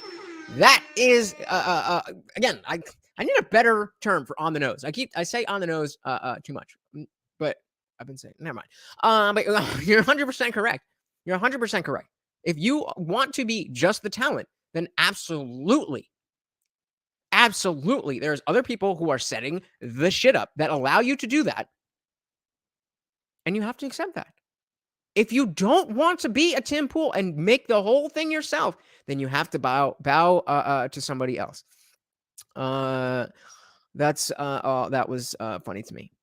Yeah, I mean, it's definitely it definitely doesn't make sense to me. But Deshaun saying on the money. I'm gonna assume. Oh, on the money. Yeah, there you go. That's a new one. On the money. Very very poignant. Thank you. It kind of goes back to something that you said about Candace getting these questions. Yeah. It is just 100%. You don't start with these terms in the contract. Again, it was like, oh, it's a term sheet, negotiate. Of course we negotiate. I've been doing that. I understand that Did you know? is part of the process. That's what you do in these things. Do you know? But if you're going to start there and we say, hey, that's not something that should be in this movement, and you're like, well, we're not coming back to the table. By the way, after Okay, then that I was about to pull the mic away and I was going to yell again. Okay, if that's too much and the starting point is too much, it's too far away from where you want to land, then you just say, okay, I'm sorry, we couldn't have couldn't make a deal. We're both fighting for the same things. I don't necessarily agree with the way that you're going about it. So we're not going to work together, but we can continue to be friends and we can continue to fight for the same goals in different ways. the Ryman, we were expecting them to come back and have changed that and made an offer that we could then start negotiating from. We expected them to come back. Now, again, if we're talking about business among friends, that changes the circumstances on what you would expect. If it's just pure business, then that sounds like a little bit of a power move. It's like, nah, do better. That sounds like some Trump shit. That never happened. In a good way. You know, love him or hate him, he knows how to do business. So this is the term sheet right here. I've got it. This is the Is whole that thing. the first one? I don't know. That one that was sent, I guess, October 5th. It says non-binding term sheet. Nobody's going to hit that poll. One person. That's a pretty crucial part of all of this. Do you believe Crowder in what he was saying? That's pretty crucial. Confidential, it does say. The only one? No. I got to point out for you, Stephen. It says if any of the major platforms issue a strike, you would have the fee reduced. It gives examples of the major platforms are. I'm assuming that's not limited to. In which case, it looks like they're basically saying at their discretion, they determine what a major platform is. Yes. And then, so if Twitter gave you a suspension, they dock your fee by 25%, even though Twitter is not a major driver of platform or host. Right. You know what the good news is? Well, I don't know if that is right. Tim is asking, and Gerald just, yeah, right. I don't think that is right. And even if that is right, based on what the term sheet said, negotiate. But according to you, it's not about the money. Unclarified and put in writing. Never was. No. And by the way, I said that. But you didn't. It was in writing. The other part was in writing. If you want to add that in writing, you know what you can do? Write it down. The first one, because that didn't look like the Daily Wire one that you were holding. I was like, did you get an offer from somebody else? No. That's because I think we did reader view or some shit. By the way, do me a favor. I just need to understand this, because one of the arguments that was put forth is, well, this is just a standard starting point for everybody. Okay. I don't play those games. I don't do that. Hold on. No, but it's not just a term sheet. It's not just a term sheet. Hey, long time no see. Where you been? Welcome to the party. No freedoms. Did I believe in Jesus cat just stopping by to say hello one day? It will be a hello in Discord. We're waiting for you. We talk about you so much. No freedoms. We wish. We're like, yo, we would have such good conversations. We can't talk about the stuff that he wants to talk about on YouTube. And that goes for anybody else. It is free to join the Discord. After every show, we go over there and we can get buck wild. Sometimes we do stuff like watch parties, like we were watching the early parts of this podcast on the last one. We also are watching The Last of Us on different days, not as part of the panel, but in Discord. So there's a lot going on in there, and it is free right now. And whoever joins up until a certain number, I already have it in my head, y'all are going to be grandfathered in. It'll be free forever, and everybody else is going to be clamoring to give me money to hang out with you guys. So join now.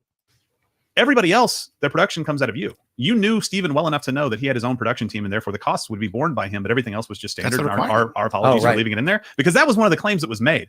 This is just the standard contract, negotiating start point of term sheet that we always give to everybody. Right. It's like, yeah, but you knew Steven well enough to know he did all of his production, but then you're saying the rest of that was a production company. It's a production house, right? It's everything. It's 25 employees. It's just disingenuous. Jared just said it's disingenuous. What about that is disingenuous? We've already established that this is just business because of what they had done over the past few years.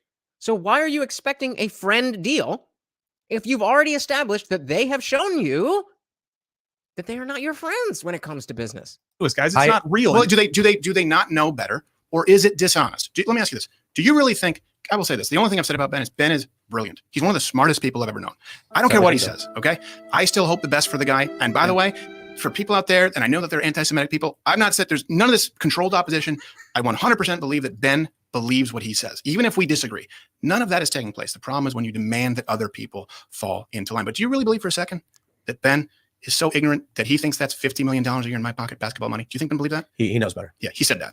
Is that honest? Yep. Is that honest? Now, if someone did that with you and said, Tim Pool is a money-grubbing prick, and we offered him basketball money, and someone came out and called you a little bitch, right? And that literally happened, and you had the ability to say, and you'd seen this happen to other people behind the scenes for years, and you said, that's not going to be me. You had the ability to prove that it was verifiably false, which no one is arguing. Would you do it? Of course. Granted. I got to pull this comment up from our resident indie film. On the money. Thank you, Darshan. The Daily Wire is talking business and how to be successful. Crowder, on the other hand, is focused on the movement. They didn't start on the same page. On the money. Oh, I forgot to light my candle. On the money. On the money. That is exactly why they didn't see eye to eye. And again, the problem is how both of them on both sides went about this. So, Darshan, if you're still here, I do have a question for you. What is the, like, how reasonable is it for Crowder to have expected a sweetheart deal or a very personalized term sheet to start these negotiations? Is that reasonable of him to be like, how dare you? This is what you give to everybody? I'm Steven Crowder. Is that like diva shit? Or is that like, well, hey, do you want to work with me? Then treat me like it. Because I really don't know. But indie film, 100%. That is exactly why there is so much going on here.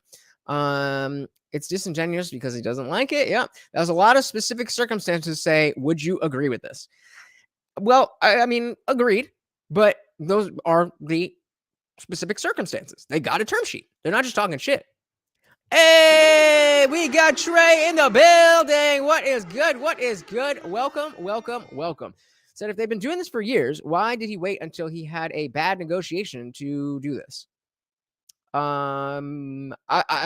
a good question. I think that it has to do with the monetary upside. If Steven were to get the $140 million that he wanted, I do think that he would have been like, all right, I mean, it's probably not the best for these young creators, but I'm getting $1 million, or $100 million. So what are we doing? And so I asked Arshawn if this was a reasonable starting point on behalf of the Daily Wire, with the understanding that they are friends in business. Sounds like it's reasonable, and exactly the starting point. So why was it so necessary, even if Crowder's ideas and intent is in the right place? Why did he need to go nuclear on this? It doesn't make sense. I think there's a tactical difference between us as well, in that I think you play Warrior and I play Rogue. Again, over your heads, but Ian's sitting there going like, right. I do have an original copy of Chrono Trigger. So hell yeah, dog. Yes. I would just put, By the way, he met a girl who grew up on my block. Apparently, I have her copy from Super Nintendo, like Star Wars Return of the Jedi. Yes, Elaine Stone. She didn't speak a word of English when I knew when she was young. Yep. She's been holding on to that for a little while. Okay, sorry. It's crazy. Small world. 30 years. My strategy would have been to poop on the contract, just being totally transparent and honest here. Thanks for watching this clip from. I thought they were going to get into it, but basically what he was saying is, the different. It was like some Dungeons and Dragons or Magic the Gathering type shit, and he was saying that Crowder and himself are more like the I guess it's I don't remember, but just exactly what Indie Film was saying. They're coming from two different perspectives, and they are not understanding each other, and they are too much in their own desires. I think Crowder is more guilty, but I also think that Crowder is less business savvy. And so what I was saying before I saw this was the only thing that will save Crowder is to come on here and be like, yep, I messed up. I thought it was a little bit more of a dig than it really was, and I came out hard, and I shouldn't have done that, and I apologize to the Daily Wire crew, and maybe we're not going to get to work together, but we're up to, so on and so forth. I didn't do that. And it's very disappointing, even though I understand where he's coming from. Yeah, it is petty BS, but it's not petty BS, but he's making it petty. From the timcast. Yep. A lot of people have said, wow, that was a mess up thing to do. It sounds like what you're saying in the context we're just talking, they sent you a business contract that was very bad, that penalized you 110% if all fees are applied, more money than they would actually pay you. And it didn't take into consideration if you made them more money. It didn't take into consideration how much money you made them. It didn't take into consideration if you were banned from Facebook, but Facebook generated no revenue. They still penalized you. That's part of it. So here's what I'm hearing. Here's what I'm thinking. If the question is, and I do have qualms about recording the recording, but we'll get into more detail. Mm-hmm. They say you were supposed to be friends. Why would you record your friend's phone call? Mm-hmm. Well, there's an interesting point to be made. Why would your friend send you a very, very bad contract that felt exploitative? And why would a friend not listen to you when you say, take me off the table, it's not a fit? There was never, just to be clear, there was never another offer that came through after I said, these are the non-starters, the penalties for big tech, right? The owning of people's names, image, likeness, their platforms are in perpetuity long after they leave. I said, then we can talk about the money, right? He said they came in low, and I'm sure my gay Cuban hardcore right-wing agent came in high. You find that, but it's like, but there can't be any terms without this. Once I said that can't happen, then these terms, the big tech penalties, that's when talks completely stopped. By the way, real quick, I've never done this Q&A thing, so give it a shot. I don't know what it is. It was never changed and said, of course, all these, it's like you saw in the first video, we have to make money. They outright said that fee structure couldn't be changed. Yeah, there was never another offer after that. I said, look. That was not the question, sir. That was not the question. Did y'all miss it? The question was. But we have to make money. They outright said that fee structure couldn't be changed. They outright said that fee structure could not be changed, posed as a question. Yeah, there was never another offer after that. I said, look. That was not the question. This is the sticking point. You have to get rid of all of these. Change it. And also, we can't do this. I'd love to sit as from one business owner to another. You don't have to do it this way, right? A good example is, look, and I feel vulgar talking about numbers, election night. Okay, election night. We had been suspended for having Carrie Lake on.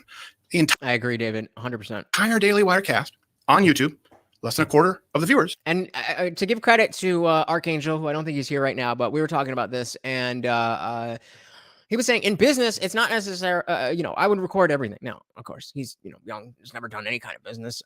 He's like, I would record everything. Fair. Especially if we're talking about like, okay, well, it's, outwardly people see us as friends, but like behind the scenes, it's not really that friendly. It's really business. Then, okay, record the call. But first of all, don't pretend that it's a personal call where you're asking about his family and the holidays and such. Number two, don't bait him into saying something that he doesn't really mean. And number three, don't play it on the internet. Don't play it on the internet. That was the biggest thing for me. I was like, wow, yeah, I don't trust you. I do not trust you. And agreed with David, Crowder is not who you look to for integrity, in my opinion. And like I say all the time, Crowder is a channel for people who already think that way, which is different than just going to get your opinions validated. But he's too brash and too in the weeds, but also not deep enough in the weeds where he kind of sits in this limbo zone where he can talk about things that are very political without really getting too far deep so that normal people can follow. But again, it's about if you're already in line with that. You're not going to be a liberal and go to Crowder and hear his jokes and understand them as jokes. You're going to be offended by, and that's fine. I'm sure there's a lot of people on the left who are the same way, but I do think he has a lot of good content in terms, but that's as far as it goes, I think. That we had on Rumble. When we cross streams, their viewership went up 40,000 people. That's proof of product that, hey, look, proof of concept. You can do it off of YouTube. You don't have to. Right. I think you use the platform as long as you can, but you need to start building alternatives. It is fundamental to the business model on the right to not change that. And I'll just I felt the Daily Wire was the alternative. point out that we have about 120,000 more live viewers than we average with you being here. So there's something to be said I think for that. Daily Wire's got some creative, like a lot of opportunity on their website. Because like if all your back catalog was on Daily Wire at no cost to anybody, and they could go into Daily Wire, log in, and then I spend 99 cents on a Crowder video, and then that money gets split between you guys. Like there's a lot of technical. Well, they're already Ian rolling 20s. doing over 300,000 Mug Club subscribers day one, right? Now, Again, that's shady because you don't know that, Steven Crowder. Those numbers go to the Blaze, and the Blaze don't give you those numbers. So it's an estimated guess. the issue here is let's take me out of it. Let's say you're starting your own thing, right? You're trying to come up in this movement. So let's even take the obscurity out of it. Let's take Crowder out of it. Assume he's talking about the IndianJesus. And the terms are being set by people on your side behind the scenes where this is the ball that you have to play. I said to Jimmy, take me out of it. It's not the right fit, which I thought if I don't have a dog in this fight anymore, it won't fall on deaf ears when I say, hey, it's about the next kid. This can't work. We can't have a movement. We can't sell our people out. And that's how I view it. Maybe you don't. They said, this is just a business. These are the terms, but there are alternatives. You don't have to be dependent on YouTube or Facebook. And you certainly shouldn't make it fundamental to your business model when you're telling people that you're fighting them. So again, agree or disagree, this is the important part to understand of his mindset. Just dishonest debating, a trademark of Crowder. Been going on for years. Here's and my not just Daily Wire, to be clear. Not just Daily Wire. Pick a name in the movement. Most likely, yes. Here's my view of it. I think the Daily Wire does important work, good work. Mhm. Candace Owens' BLM documentary, I think, was good. What is a Woman, I think, was a massive success. That What is a Woman reached people that I know that aren't political, and that's a cultural force. So I think I talked with them. We had a meeting. I sat down with Jeremy, with a few of the other guys, but mostly with Jeremy. Jeremy came on the show after. So going into this anecdote that Tim's about to tell, keep in mind what I was saying about how ideologically Crowder and Tim are very similar. I think obviously Tim is a better businessman, but what they think should be and their ideas about a utopian world are more in line with each other than either of them would be in line with Daily Wire. So Jeremy came on the show. Afterwards, he said, "Hey, if there's anything you ever need, just let us know. Thanks for having me on." And I was like, "I'll hit you up sometime." Somebody can. Does anybody know how to ask a question with the Q&A thing? We talked about doing Nashville week because we wanted to try out our new mobile studio. Then while we're in the process of setting this up, I said, well, let's talk. I mean, is there a way we can maximize the effectiveness of our operations? You guys are way bigger than us, of course. But of course, there could be an opportunity that we don't understand that you do. And so we started talking about a variety of different things. The effectiveness of our operations. You guys are way bigger Ultimately, it came to potential terms. It came to requirements. Of all the businesses I've ever negotiated with, the most real, in my opinion, was with Jeremy. It was like I was talking to an actual human being who knew what he meant, who explained the pitfalls, the pros and cons. Look, if we do a deal like this, you're right, it's going to suck because of that reason. That's true. What do you think? And I said, I don't know if that's going to work for us. Guys, really quick, even though we already have hit 1,000 subscribers, I am only just beginning. We are just beginning. So do me a real quick favor. URL up here, share button down here. Just plaster it real quick. It takes 10 seconds, less than that. Facebook, Twitter, wherever. Do what we do. Let's get this party popping. The joke is, I actually said, what if I want to put up a billboard that says Liz Cheney's a fat pig? And he was like, that's not us. Like, we're not. And I couldn't find one big enough. Right. But I said, like, I'm not literally going to do that. I feel it is kind of crude saying that point. But the point I'm trying to make is that we're roguish. We want to do weird things. Yeah. The ultimate conclusion was, then there's maybe we can't work transactionally together. And I was like, yeah. He's like, but we'll do other cool stuff. Sure. We'll talk with your guys on our shows. We'll have you on. You can come on. This will be really great for everybody. And so my view was like, I agree with you on the contract stuff. But why did it really fall apart? Why did it completely fall apart? Because he didn't want to do that. It fell apart, but they are still friendly. Why is that not okay? Like the deal with in other words, what you're saying is they were saying you need to be in this box because it's not about the billboard. Let's be honest. It's not just about the billboard. Well, the billboard was the box. It was like if I wanted to do something that was aggressive and more shocking, the billboard is that point. Yeah. I don't want to put up a billboard calling Liz Cheney a fat pig. Can I ask you something? Yeah. Did they do the thing where they said, we tried to look at outside capital for you for the first time? We couldn't make it work. They didn't do that? They didn't do that? I don't want to give up too much of the details of the conversation we had. Of course. But I basically said, let's just say I made a big ask of the biggest asks. That if what you're saying, it has to be this way, then I have a very, very big ask. And they were like, yeah, that's expensive. I don't know if we can do that. And I was like, look, ultimately what it comes down to is, for those that understand tabletop RPGs, they play Paladin, I play Rogue. Someone he's going to explain it. Thank you. Commented in super chat. I don't understand the reference. But I'll explain right now. Do you not? Someone super chatted. They're trying to be rebels within the box. They're warriors of God. That's a paladin. Basically, think of a stoic monk, a knight following the rules, holding his sword, saying, look, the rules are as such. We will do right to the best of our abilities. Whereas we here at Timcast are like a bunch of crackpots in the bandits forest being like, we're going to do what we want to do. It's like the Lost Boys out here. It's a skate park and it's like a bunch of mopeds. And I thought you were going to throw a basketball in my face, ask me to play. I wanted to yell at Bangering. I did bring you to the basketball court. You did. Yeah, I meant the VIP up the half pipe. Yeah, I would agree with you. Here's the problem. When you have a few, because again, this is not about the Daily Wire. There are a few key companies that control what is permissible in this movement. And these few key companies are saying, this is the only way. I'm saying there could be many ways. It would be one thing if we're saying, hey, maybe this way, maybe this other way. But now this sort of reeks of, why don't you go and create your own YouTube? Why don't you go and create your own? Find billionaire investors to give you seed money. This is what everybody was saying. So let's see. Well, how do you do that when then, this happens a lot, ideas are stolen, and then millions pumped behind it to promote it as though it seems original, and then they steal your talent, who you foster. You've probably had this happen. I've had it happen with dozens of people. The picture I sent you of people working at our company, there's at least 4 or 5 there who worked for me. They were young. Other big networks in this space came in, offered them a bunch of money. I said, look, I'm not going to keep you. I give you a letter of recommendation. After 6 months, they come back. So the story he just told, or whatever, he just said, you know exactly what this is. Okay. And what does that mean? How is the relationship between Timcast and the Daily Wire? So if that relationship is good,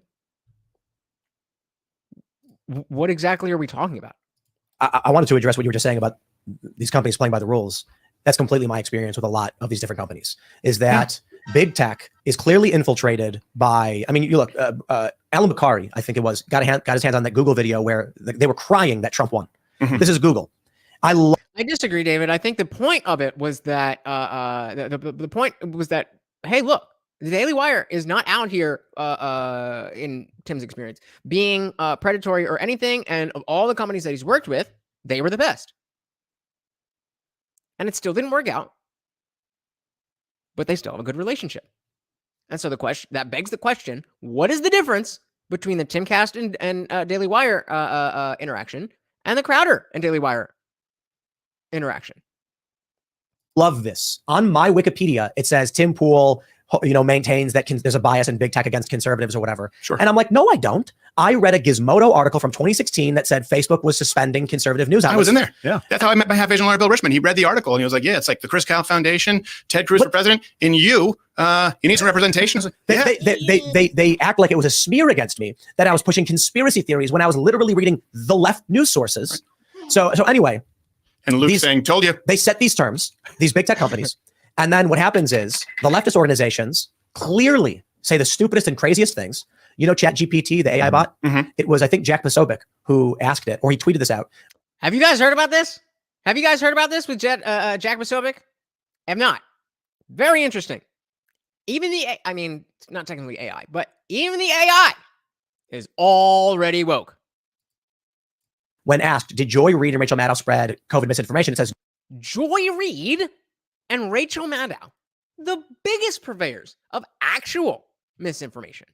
No, they didn't. And it was like, well, they did. Literally, we know for a fact they did. Yes. And then it goes on and says, well, while they acknowledge some mistakes, no. The whole machine is skewed in that direction. What happens then is big tech company, I shouldn't say big tech, I'm sorry. Many of these big conservative outlets, I shouldn't even say necessarily conservative outlets, but many of these companies are just like, we're going to set the parameters right here because we're going to be within the box. We're going to be rebels in the box. This is the problem, and I'm finding why I think Candace was pissed too, is that when we refer to companies doing thing, and what happens is the company is a hologram. It doesn't have any availability. Rolling another 20, Ian. And this is, again, going back to Indie Film's comment about them being starting from different places. Or any ability to do anything. The people, so when you're negotiating, for instance, it comes out, Steven Crowder negotiating with the Daily Wire, quote. Right. And that brings all these other Daily Wire employees into it. Like they were getting messages, Candace was, Michael knows on their chats, and they're like, now I'm involved because it was between you and Jeremy Boring, We don't have to Ben Shapiro. There's actually 4 owners to the Daily Wire, Ferris Wilkes and Caleb Robinson, owned by Bent Key Ventures. So you're only in negotiation with 4 people. If we stop saying YouTube is doing this, we're going to get a lot more accurate in the people. Who's doing it? Who's using you? Susan, I love you. Please let me into the YouTube partner program. YouTube is a filler. Yeah, I want to know. And also that leaves out unnecessary collateral damage. Yeah. Well, like I said, it's like they send out on YouTube, they send out representatives to conservatives and they're patsies for the higher ups. But when you get coming back to you time and time again, if you did what company X, if you did what company, meaning big conservative companies who have meetings with them, if you did that, we might be able to get you remonetized or at least not suspended. And that's what, this is the thing. So as I get bigger, I will definitely report to you guys if this is true or not. Is there any examples you could give us about key issues? There you go, Luke. Yeah, anything relating, Luke coming in with the hard questions. But again, I don't fault him because that's not his role. And that's why this whole show works. Back in the day on trans issues, for example, we had a character like we did for a long time. Trini Bane was a character that we did. It was Bane Dark Knight series. And the whole idea was an uprising, Arkham Asylum against YouTube. They said, you can't do that anymore. There was one where they said, you can't sell off-site the socialism shirt that we had, which wasn't even on YouTube. The socialism is for fake shirt. You don't want to know the funny story about that? I've never seen John laugh so hard. Was we started selling on the website because socialism is for figs. It's a plan where you may not like it, but people also need to know Che Guevara executed gays, right? This is a guy, if when you wear a Che Guevara shirt, you're wearing a Hitler who was less successful. How did that start? How did people start wearing Che Guevara shirts? Just as an aside. Being charismatic and duping people. Not saying Hitler was successful. I'm saying he was a genocidal maniac. So, of course, we're mocking him. YouTube says, well, you can't do that. That shirt is hate speech. It's off the platform. So what we ended up selling at the Crowder shop. David. Crowder does not own the Mug Club. The Mug Club belongs to the Blaze. He is a free agent. He doesn't have a home right now. He has his YouTube channel, but it's demonetized. So he has to be he has to be under somebody else because his channel is demonetized. That is why he's so upset, rightfully or wrongfully. That's why he's so upset that the Daily Wire didn't take that into account in the term sheet. Rightly or wrongly, that is the what he's so upset about. So it's not about it's not about the Mug Club because that's not his. That's why there was Mug Club forever. Because they needed to get the contact information for all the Mug Club people as they left the Blaze, and the Blaze keeps the Mug Club. He got paid by them for a long time. Yeah.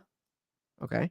Saying at the time he had the Mug Club, he didn't need to go look for a deal with the Daily Wire. Right, because he was working at the Blaze.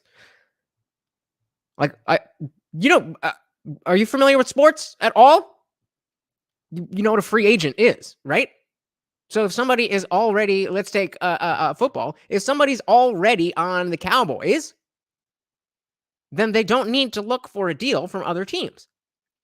If they finish their deal with the Cowboys and now they are a free agent, then they are fielding offers. Much like that free agent in football, Crowder is a free agent in YouTube. That was a mystery box. And I get a call from one of the most senior executives at YouTube. And I go, what? They go, there's not much here. He's just talking about more stuffs within, stuff that YouTube wanted him to stop doing. So we're about an hour and a half in. I want to try and get through as much of this members segment as possible. This is something that none of you have seen. None of you have seen this. So let's get into it real quick. David said there's no incentive for Crowder to really cater to big conservative brands when he was already demonetized. There was no incentive for Crowder to cater to big conservative brands when he was already demonetized. So that point really didn't matter to him at the time, but now he's in his current situation. He wants something. You are correct. I'm not sure. Are you saying that that's wrong? Are you just identifying that that's what's going on? I'm not sure what you're saying. You're like, yes, you are correct. That is what is happening. He's a free agent looking for a new home. we know. This again is the members only private segment. So right now, Stephen and Gerald are enjoying a nice few fingers. Tasty beverage. Happy bourbon. Wait, he got happy too. Oh no! Did you did have the Peppy, right? Yeah, it's overrated, but I appreciate the sentiment. But I've never had it. This was my first foray into it. I gotta tell everybody a secret. We've had a handful of politicians come Secret time on the show, and they cannot have Peppy. Why? Because the value of a Peppy exceeds the gift limit you can give to a politician. Yeah. So when politicians I'm glad show it does up, because now it's in my glass and not his. Matt Gaetz, for instance, he said, of course, we have drinks or whatever. And he was like, I can't accept any of those. Those are too expensive. And I was like, well, we got the garbage corn whiskey or whatever. We don't. It's gone. But we've got like snobby prick. Snobby. Well, I mean, corn whiskey. all you ethanol. It was the first to go. No. So what I'm going to do is speed this up and see when they get to the sauce. So we had on the show a long time ago, Jimmy and Eddie Russell, who are the master distillers at Wild Turkey. And like Eddie. Even as the member segment, this is just kind of like the after party, similar to what we do in Discord, but this is a little bit more pointed. So there is information in here, but it's not all like, the whole time. So we'll speed through it, and then if wherever there's good stuff, we'll slow it down. Eddie Russell is the younger one, and he's like in his 70s. Jimmy Russell it's the only two distillers at Wild Turkey. He's in his 90s. Real quick, that makes me feel so good. That a show at the level of Timcast is adjusting their cameras in the middle of the thing. Go to the other view, fix the camera, and come back. And they've been doing it the same way for years. When they ran out of rye, Wild Turkey was the only place that had it because rye was not hip, and they still made rye. Wild Turkey 101 is a perfect, actually, because you know this probably better than I do. Branding. It's a great lesson in branding. Wild Turkey 101, like Jim Beam Black, is like aged 4 years because Mila Kunis says so in the commercials. Wild Turkey is a blend of 6, 7, and 8 years. 101. It's 101 proof. But what happened, I think, in the 70s was the 1% biker clubs. They said, how do I get trash as fast as possible? And cask strength whiskey wasn't really mainstream at all. And Wild Turkey 101 didn't cask strength, but close. So they said, you can hear my voice is shut now. The sickness buzzed through the family through Christmas in the ER. I lost my voice last week. Really? Couldn't work. I worked. My family loved it. They were thrilled. But so the bikers were drinking it, and so it got seen as cheap whiskey. But it's actually way more meticulous. They put meticulous care into it, and they don't companies and give a little bit more of the details on my discussions with the Daily Wire. I don't discuss Maxwell. Luke's gonna have. Anyone at the Daily Wire will be mad that I talk about the details and why I decided not to do this. Is done under the pretense of people knowing has nothing to do with the money of the deal. With the number they offered me. Yeah. But I will get into some of the details about it. So basically, what happens is, if you're offensive enough, they'll reveal it. Look, man, I know that you guys have made very good arguments, and there's a lot of people who are saying I wasn't asking hard questions. I said it from the beginning that, I commented, Crowder's right about everything on the video when I watched the full thing. And I was talking completely about the contracts, how they're structured. Yeah. I wish there wasn't fighting. I like the Daily Wire guys. So do I. Yeah. But so here's what happens. And I really hope it can stop. By the way, I mean that. Yeah. I really hope it can stop. This is the only. I can't say enough. It's the only sticking point. Look, I run a business too. I have a lot of employees. Those are mouths to feed. If you take out those clauses, the mandating of punitive practices from big tech. Well, let me say this. Those I never thought before. Those punitive strikes or anything did not come up at all in my conversation with the Daily Wire. Sean, check IG. Just for the good friend. Unbelievable. Well, it's interesting. So let me tell you. Apparently, Brett Cooper neither. He didn't have it in that one. By the way, I've only seen her video, and I like him. Just so you know, I've never met her. I think the most interaction we've ever had is I sent her a message like, "Hey, I really like the video. That's all I know." They're good at finding talent. Michael Knowles was a guy who worked there. They brought him up. He's brilliant. Brett Cooper as well. They brought her from somewhere. They cast her, I think. But I'm not saying it disparagingly. Let me tell you guys what happened. I'll get your thoughts on it. Did you say they cast her? Yes. Like we're not gonna have time to unpack that. So you. No, like they were looking for young conservative personalities, and this is my understanding. But why? Okay, so here's the point. They cast her. Crowder's about to make a good point. Hey, we got Mike in the building. What is good? What is good? Welcome to the party. We are on the members segment of the Crowder episode of Timcast. Take your time, Darshan. An actress, right? Yeah, she's an Yeah. actress. And that's not an indictment because you were an actor. No, right. But She there are believed hundreds she of conservative content creators out there right now who already have well into the six-figure viewership who could use some support. Why are you casting people when you could support those people who are looking for backup? That's a good point. That is a good point. Why are you picking somebody out of obscurity if your thing is all about business, all about making money? There's already people who have 10, 15, 50, 100,000 subscribers who are not part of a network. Okay, maybe they don't want to be part of the network, but you don't fucking know that. Why are you going after unknown people? To pay them less. And that's fine. That's business. That's business. But it's not how other people do business, namely, Tim, and how Crowder wants to do business. Sure. Sorry, Let's go to your terms, yes. Right. Let's talk about this because I'm curious of your thoughts, and I'll tell everybody the story. And people are probably interested. Jeremy Boring came on the show. I can't remember exactly what he wanted to talk about. Like, there's usually a reason someone reaches out to us and says we want to come on. It was really cool. I was excited to meet him. I thought we had a great show. He's been on twice. I like the guy. He does business in a way that I associate more with like traditional Hollywood. They've even poached traditional Hollywood. I've criticized their poaching of traditional Hollywood because I'm like, I don't like that system. The system was bad for a reason. The system bowed to the woke over time for that reason, despite the fact that it was profitable 20 years ago to mock these ideas. These big companies loved edgy comedy. Howard Stern loved edgy comedy. Now he's sucking the teat. But anyway. I think quite literally one time he actually did suck a teat on his show. Probably got him in some trouble. Yeah. Jeremy's leaving, and he says, if there's anything we can do for you, just let us know. You know, we're fans. We appreciate what you do. And I was like, there's probably some stuff that we're dealing with that you guys know better than me. Jeremy's giving me free advice on a lot of issues as a company that's like 20 times the size of ours in terms of, 10 times the size in terms of employees, but their revenue is somewhere in the span of like 20 times our size, something like to that effect. So you can extrapolate our memberships or whatever if you want. So again, he's just going through the terms that in the deal when they were in negotiations, what's going on. Darshan is going to is getting himself set up, and then he's going to come up. I'm sure he's got a lot to say. I've definitely got some questions, and moving forward, we will all be on the same page of what the hell is going on in alternative conservative media. Only have like 110 employees now. So like No, three times. they have 300 or so. That's not the number I saw yesterday. He said 250 plus on In his the video, yeah. All right. So we decided to do. They reached out to us a lot. They wanted to have people come on the show. We have good reach. We're the top live show on average at night on YouTube. Yeah, we were asked that too, by the way. Like I never met him. They say Michael Knowles is new. Could you help yeah, promote him? And I said, well, let me see what he's about. And I did. Like they've reached out to me because you know, and they know that we have a big reach, and I've done it a few times, and I have no problem doing that. For the record, 115 full-time employees. I think those numbers are wrong. Because even a year ago, I was talking to them about their growth, and they said He has it in front of him. Could they be part-time? But you're probably This is from Wikipedia. Mike, this is and I'm stealing this straight from Tim. But Howard Stern was corporate edgy. He was on K-Rock. He was on Sirius. He was accepted by the mainstream channels as the edgy guy. And so as that edge moved closer and closer and closer, he had to stay within their guidelines, which I think is a perfect analogy for what Crowder is thinking. And then further getting backed up by what Tim is saying. They said almost as if people can change their content over the course of 30 years. I mean, there's a difference between evolving and flip-flopping completely. There's a difference between being the one who says, F the government, F this, F that, to if you don't get jabbed and listen to your governor, then you're a bad person. People don't change like that. Unless they're getting paid to. Yeah, a lot of people do. That's the problem, is that because he's on Sirius everywhere. I mean, I don't know how many people listen to Sirius, but apparently it's still booming. Maybe with the boomers, but it is booming.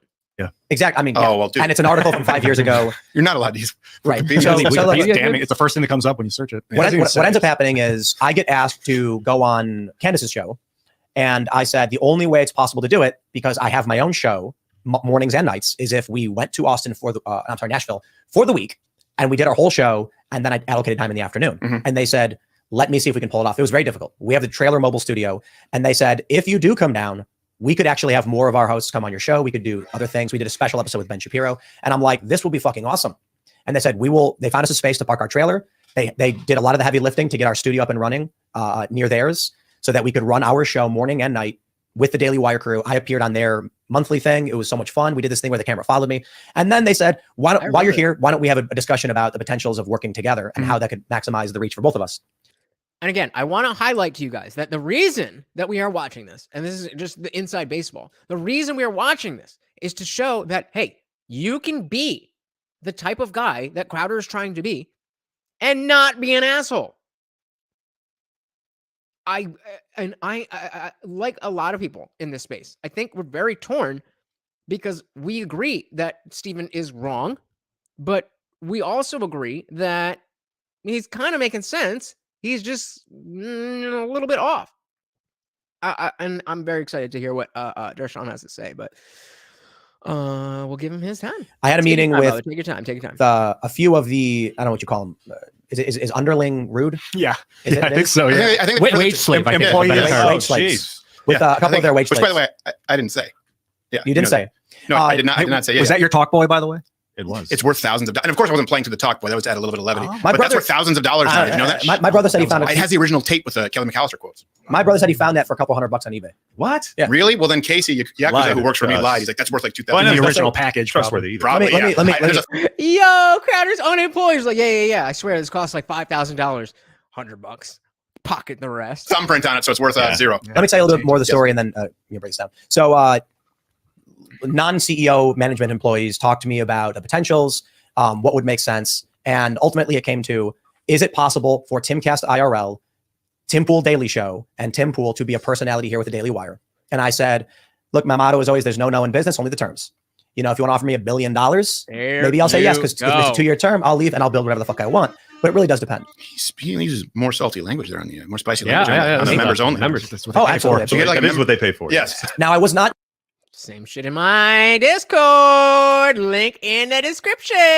I was not enthused speaking with people who did not have the authority to finalize the deal because I had too much work to do.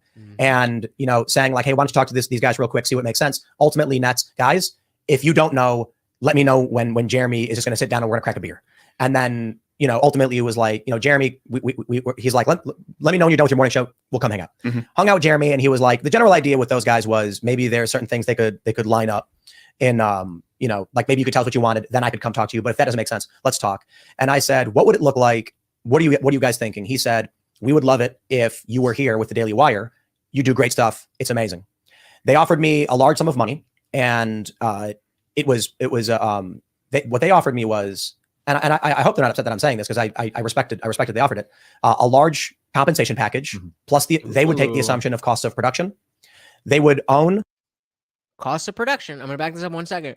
This is very important as to why I see Crowder and Tim kind of on the same side. It's not really like that, but you know what I mean.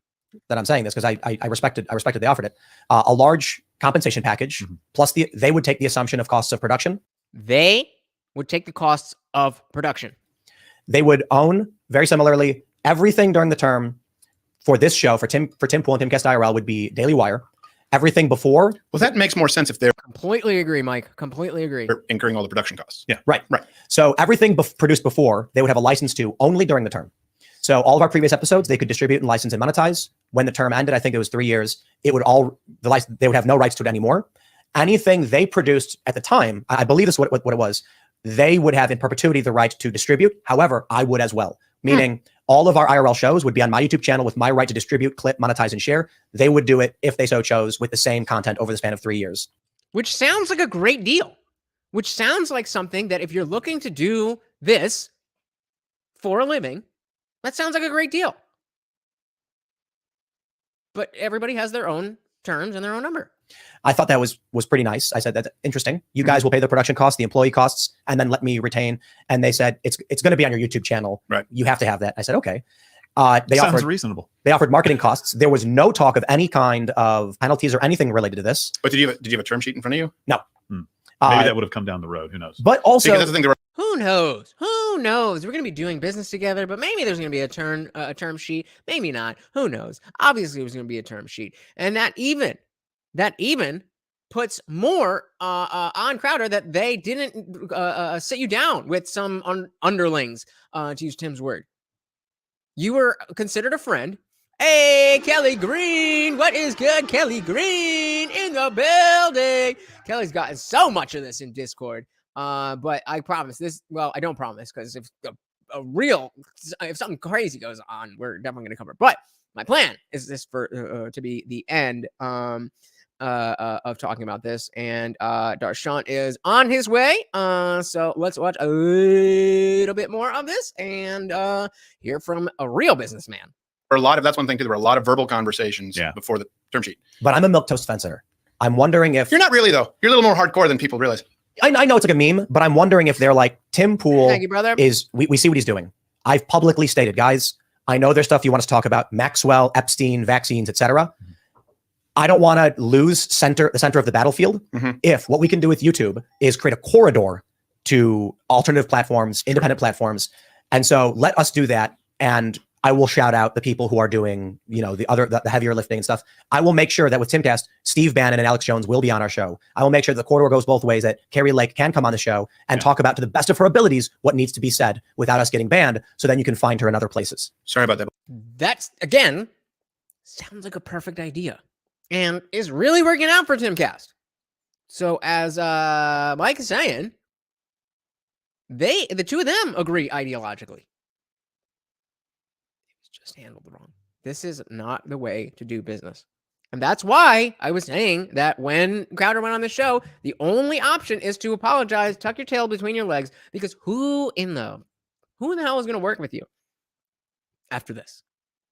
Unless you get offered immediately what you want, exactly the way you want it, that's just not how business works. Even if you're looking to focus on the movement, there's still competing interests. Snowflake. You are supposed to be the guy. Disappointing. Bullshit. With what?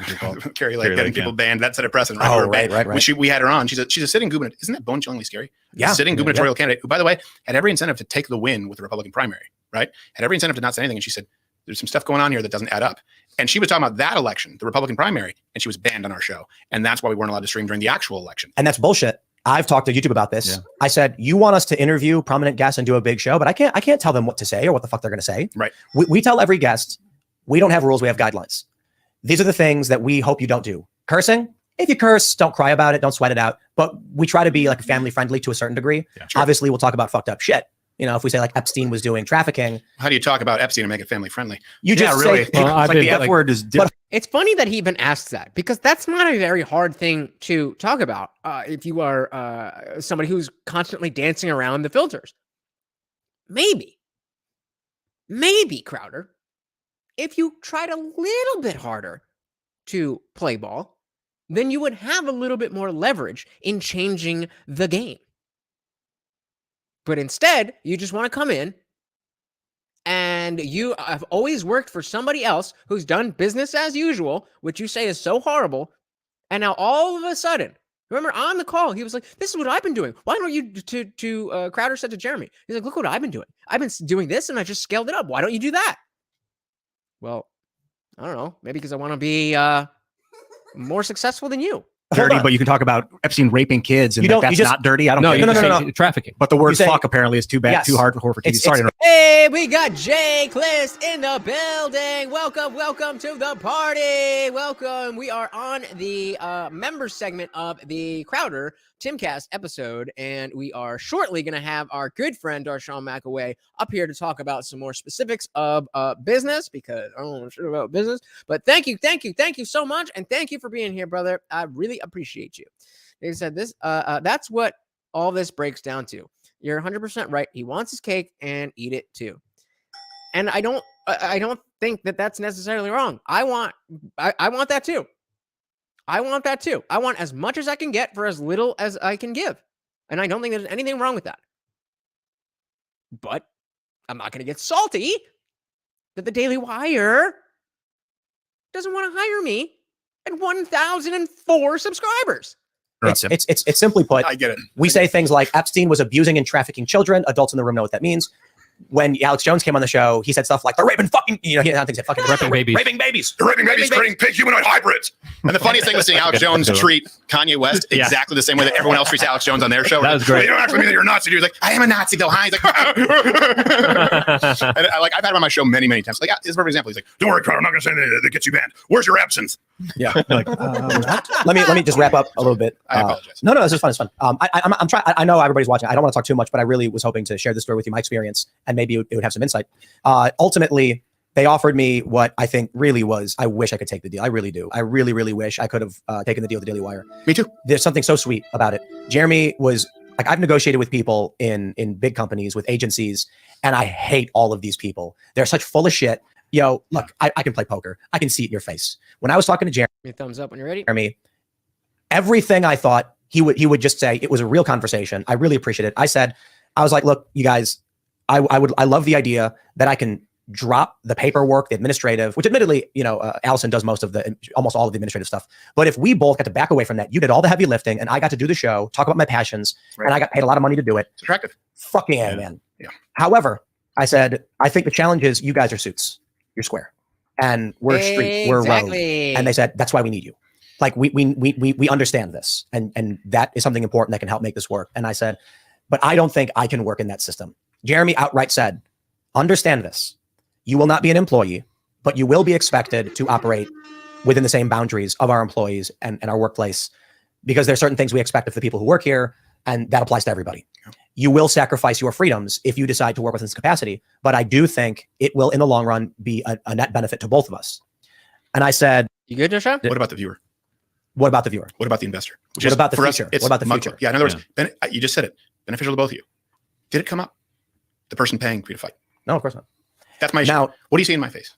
You say you see poker. What do you see in my face? I agree. Yeah. And that's why when Candace was saying, I respect that you did what you did. Crowder's trying to make money. I was like, I don't think Crowder's trying to make money off this. Like, this guy there's too much passion in your voice when you're complaining about something for me to think you're actually just trying to make money. And that is exactly the sentiment that I got originally. But I may be wrong about that. So let's welcome our good friend of the channel, Darshan McAway. Welcome. What's going on, brother? Why don't you tell the people who don't know? I know all of you guys love Darshan, but for those who don't know, let them know who you are. All right, guys, my name is Darshan McAway. I'm one of the best-selling authors. I also have a few businesses online, such as a clothing line, a men's fragrance, a podcast, and a few other things. But, I got a few credentials that I could talk about when it comes to business and how this YouTube thing is working out. And that's exactly why I wanted to bring it up, because not only do you have a lot more business experience than I do, but you're also a content creator.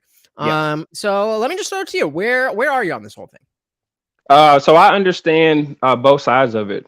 When it comes to the friendship part, though, that's just backstabbing. But when it comes to business, and I think we talked about this at one time before, when it comes to business, business is just business, and you can't really have friends necessarily while you're doing business. And if you do have friends while doing business, there has to be a strict understanding of, hey, we're going to get this money from this company, or we're going to get money this type of way. No hard feelings. So because that's something on both ends. They were both saying like, oh, we're friends. And the way that it seems is that they were friends, and it was the Daily Wire, according to Crowder, that first kind of went off the trail and just was doing business by poaching employees. So if, again, you're not somebody who's used to business, and you do think that there can be friendly business where it's business, but we're friends, so we're gonna help each other out. We're both trying to get the same goals, so on and so forth.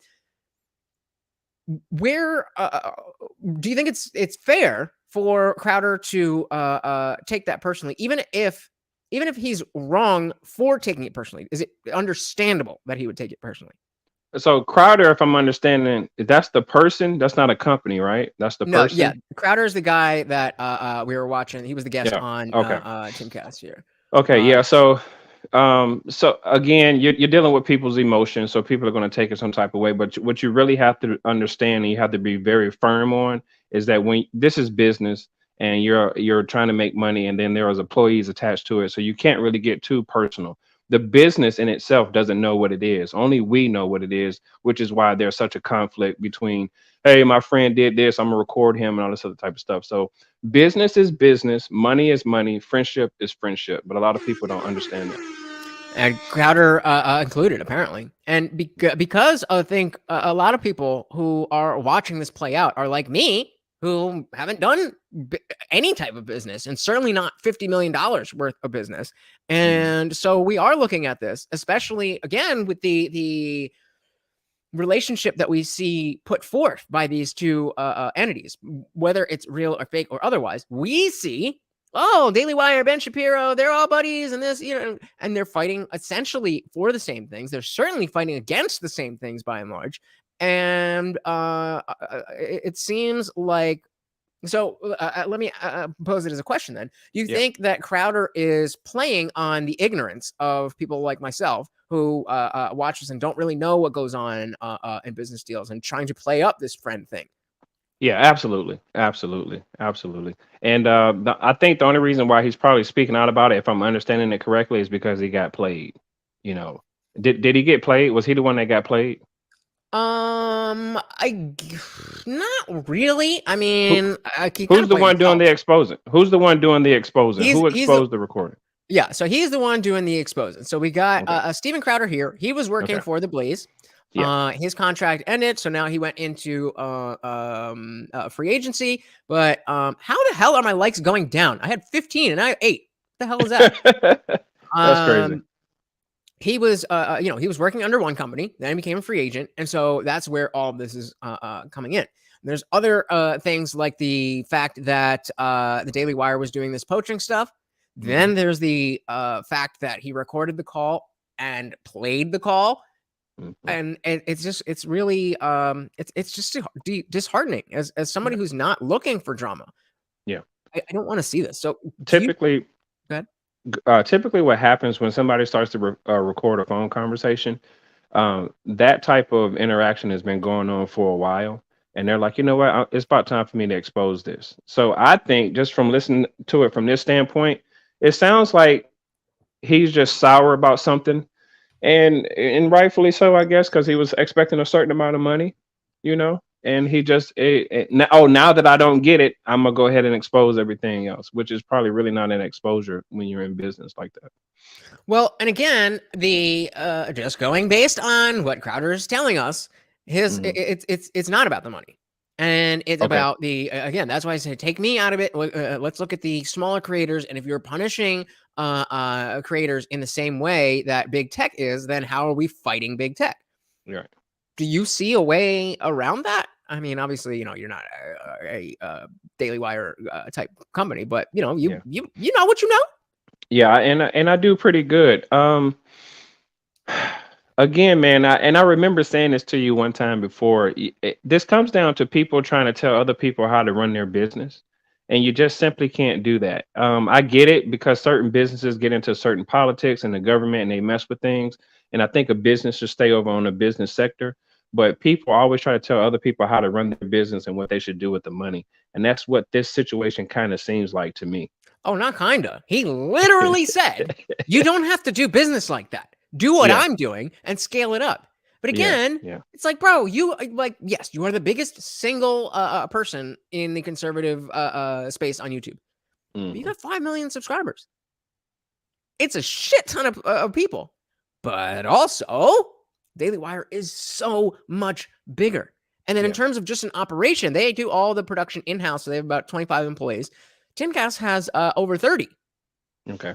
And so it seems like Crowder, you have the super corporate version of, you have like the legacy media, you have Fox News, CNN, all that stuff. That's way out up here. We're kind of more quote unquote underground.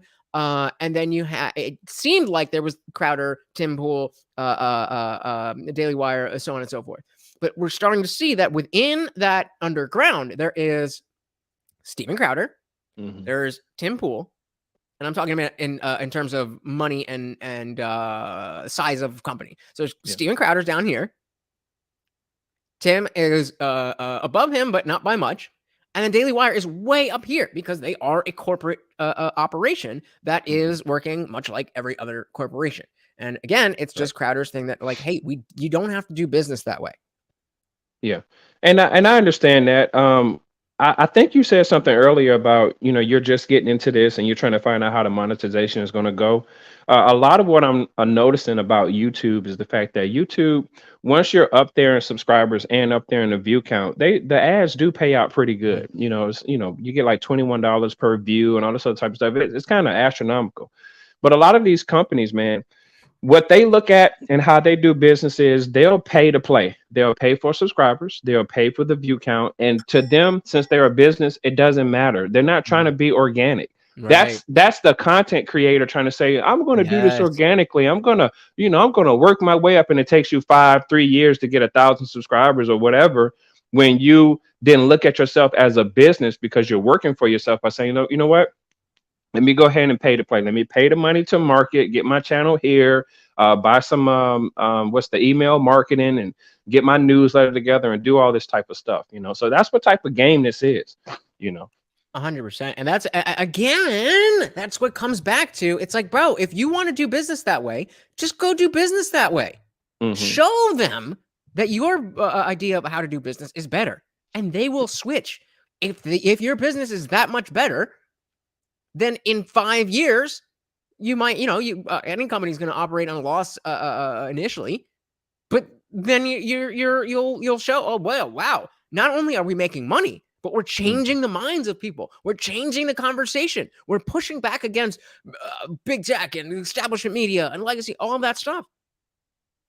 So even I think within since we started this stream, I'm so back and forth. I'm so back and forth because I really do understand where Crowder is coming from, namely because Tim is my number one guy. But so what are you back and forth on? I'm back and forth on the way that he handled it, and the way that Crowder handled it with recording the call and starting the website stopbigcon.com way back last month. That domain was registered on I think it was December 12th, 23rd, something like that. So this was all, and then the fact that he not only recorded the call and played the call, but he had the plan to do that in the first place. And so it's just like, bro, what are you doing? Yeah. What are you doing? Yeah. Oh, this is premeditated for sure. And he's trying to hit somebody he's trying to hit somebody else in their pockets where they hit him. Somebody just got the best of them, and this is the result of it. And what was the name of that site? Stop what? Stop Big Con. It's on the screen at the end of the banner right here. Okay, gotcha. Stopbigcon.com. And so, which is him saying that the way we need to fight big tech, we also need to fight big conservative media. We need to fight the Fox Newses and the Daily Wires of the world. Like, do we though? Do we though? I don't think we do. No. And as we saw, Tim had no reason to feel like he needed to do that, and he's doing way better than Crowder right now. Yeah, I mean, you got to learn how to play this game. And a lot of people really don't look into the game of terms and conditions with a lot of these platforms. You got to learn how to play their game and maneuver around it. I think you said something earlier about becoming a YouTube partner. What I'm going to forewarn you on about your YouTube page, the partner program, they outline in detail. They expect for you to use a certain type of language because advertisers want to put money on your channel. So if you don't abide by those rules, this is why people get demonetized. Anybody notice I've been trying to curse less on this stream? Yeah.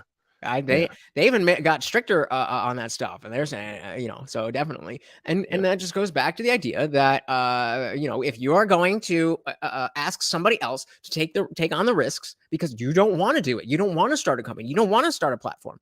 Okay, well then the person who's taking that risk, which is again, you, Steven Crowder, are the person that helped showed me that this democratic socialism and everybody, you were the one that was showing me that that's not how this works. It's not going to work out like that and all that kind of shit. So that's why I'm so back and forth, because again, I agree with his mentality. I just don't agree with how he went about things. And I wish there was a world where Crowder could do exactly what he wants to do in the way that he wants to do it.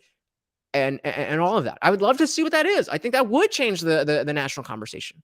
Yeah. And I think if he had, whatever he had done, if he had done this and then sign a 4-year contract with the Blaze or with the Daily Wire or whatever, at that point, he might be in a better position to A, make those types of demands, and B, start his own platform without as much as much bullshit to deal with. Yeah. Real quick, we got David Banner saying this is that is a horrible idea for Crowder to go against Fox and Daily Wire. Their audiences are damn near one circle on the Venn diagram. Yeah, I mean, I could nitpick that, but essentially yes. And so that's why, again, it's as I really want to come into this showing you guys that, maybe Crowder was a little waddling out, but he just got a little emotional, and but as we keep going over this, I don't see it. And this is why people have contracts in place, for stuff like this. And then what a lot of people don't understand, but they will now, moving forward, a lot of these companies are going to start moving different for people who want to be YouTube content creators, that they feel like they can come pick you up as a talent, because they don't want you to expose what's in the contract. They want to take over your likeness. But when the stuff like this happens, the contracts are going to get stricter and stricter. So I want to I got some stuff that we can't say here, so I want to bring this conversation over to Discord. But I do what do you think about the notion? I don't know if you were setting yourself up, if you heard it, but Tim was talking about his interactions with the Daily Wire, and he was saying that he was talking about how they are looking to pick up new talent. And Crowder was like, well, why are you looking at new talent if you're trying to minimize risk? There's already people out here who are doing the thing, have a following, or have momentum, and you just got to pour gasoline on that fire and let it grow. That's a good question to me. And so, are you familiar with Brett Cooper?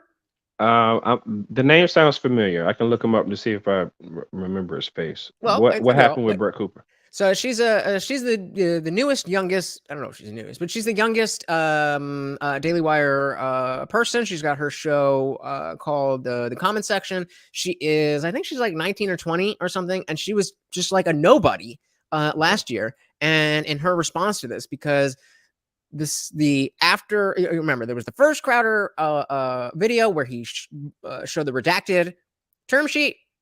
Then, hey, thank you for stopping by, David. I really appreciate you. Thank you so much.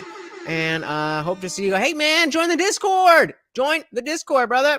And hang out with us. But thank you so much. Thank you. So yeah, it was the first video, redacted thing. Then the Daily Wire guy came out, read it word for word, and was like, this ain't really that bad. Then Steven Crowder came back with the recorded phone call and specifically edited just the word wage slave. And the context of that was, the Daily Wire guy was saying, well, yeah, they come in and you make them wage slaves for a little bit, but then they own all, we own what they do while they're here, but then they're famous and they go off and whatever and so on. And so Brett Cooper was like, okay, so me as the young talent, me as the wage slave that was referred to, I am not offended by that. You guys realize this is the guy who calls himself the God King. So I'm not really that offended at that term. And but I was just I don't know if you had any insight on why a company like that would want to go and find somebody out of obscurity versus somebody who's already making moves. Okay, yeah, I'll tell you why. It's very simple. So I'm familiar with her. She's an actress, and you have to understand that talent agents, they pitch stuff. They pick stuff to their, representatives and say, hey, this would be a good look for you.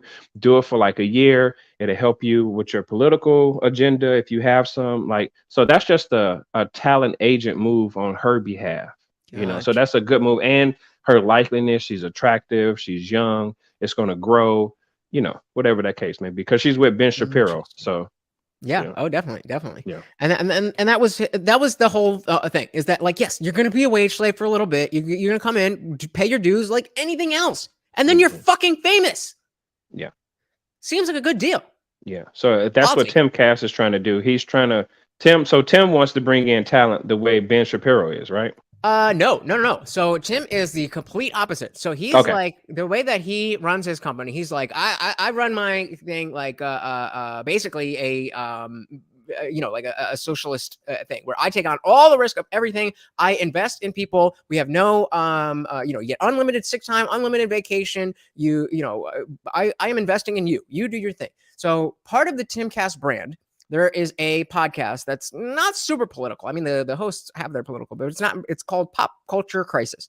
So they just talk about, what's going on in pop culture. And I think just recently has that started making money. But and I think it's about a year old, if not more. All of that time, that show was subsidized. It was costing Timcast money. There was also a vlog channel that they had for a while. That they want to the whole Andrew Breitbart quote of politics is downstream of culture. That if you want to affect politics, you have to affect the culture. So, doing things like putting up billboards and, the Pop Culture Crisis podcast. They also have Chicken City, which is a 24-hour live stream channel. They happen to have a chicken coop because they live out in the middle of nowhere. They just set up cameras and people watch it. You send in a super chat, it sends out treats. The chickens go eat them every $100 or whatever. There's a chicken party. They have lights. They have music. It is in the first week. It was like the number one super chatted channel. And so Tim, that's why I don't see Tim pushing back a lot against Crowder, because he understands where he's coming from. But Tim understands the business side. Yeah, absolutely. Because I'm looking at Pop Culture Crisis, and it's an IMDb accredited series, so he knows exactly what he's doing. He's in heavy production. Yeah, so hell yeah. So yeah, let's bring this conversation over to Discord. Thank you so much for hanging out, guys. Darshan, why don't you? I'm going to give you the floor. Let the people know where they can find you, what you do. You know how to do it. The floor is yours. Absolutely. My name is Darshan McAway. Please go to darshanmcaway.com and check out all my business endeavors. I do have a YouTube channel, so just type in Darshan McAway. Go to my YouTube channel. Check me out. Got some great content on there. And IndianJesus, thank you so much for bringing me on, man. It was a pleasure talking to you. Always. Thank you so much for your insight. It really did help me. Like I said, I was torn, and it really did help me get things a little bit straighter. I still don't really know what's going on, but at least I have a perspective of watching this play out.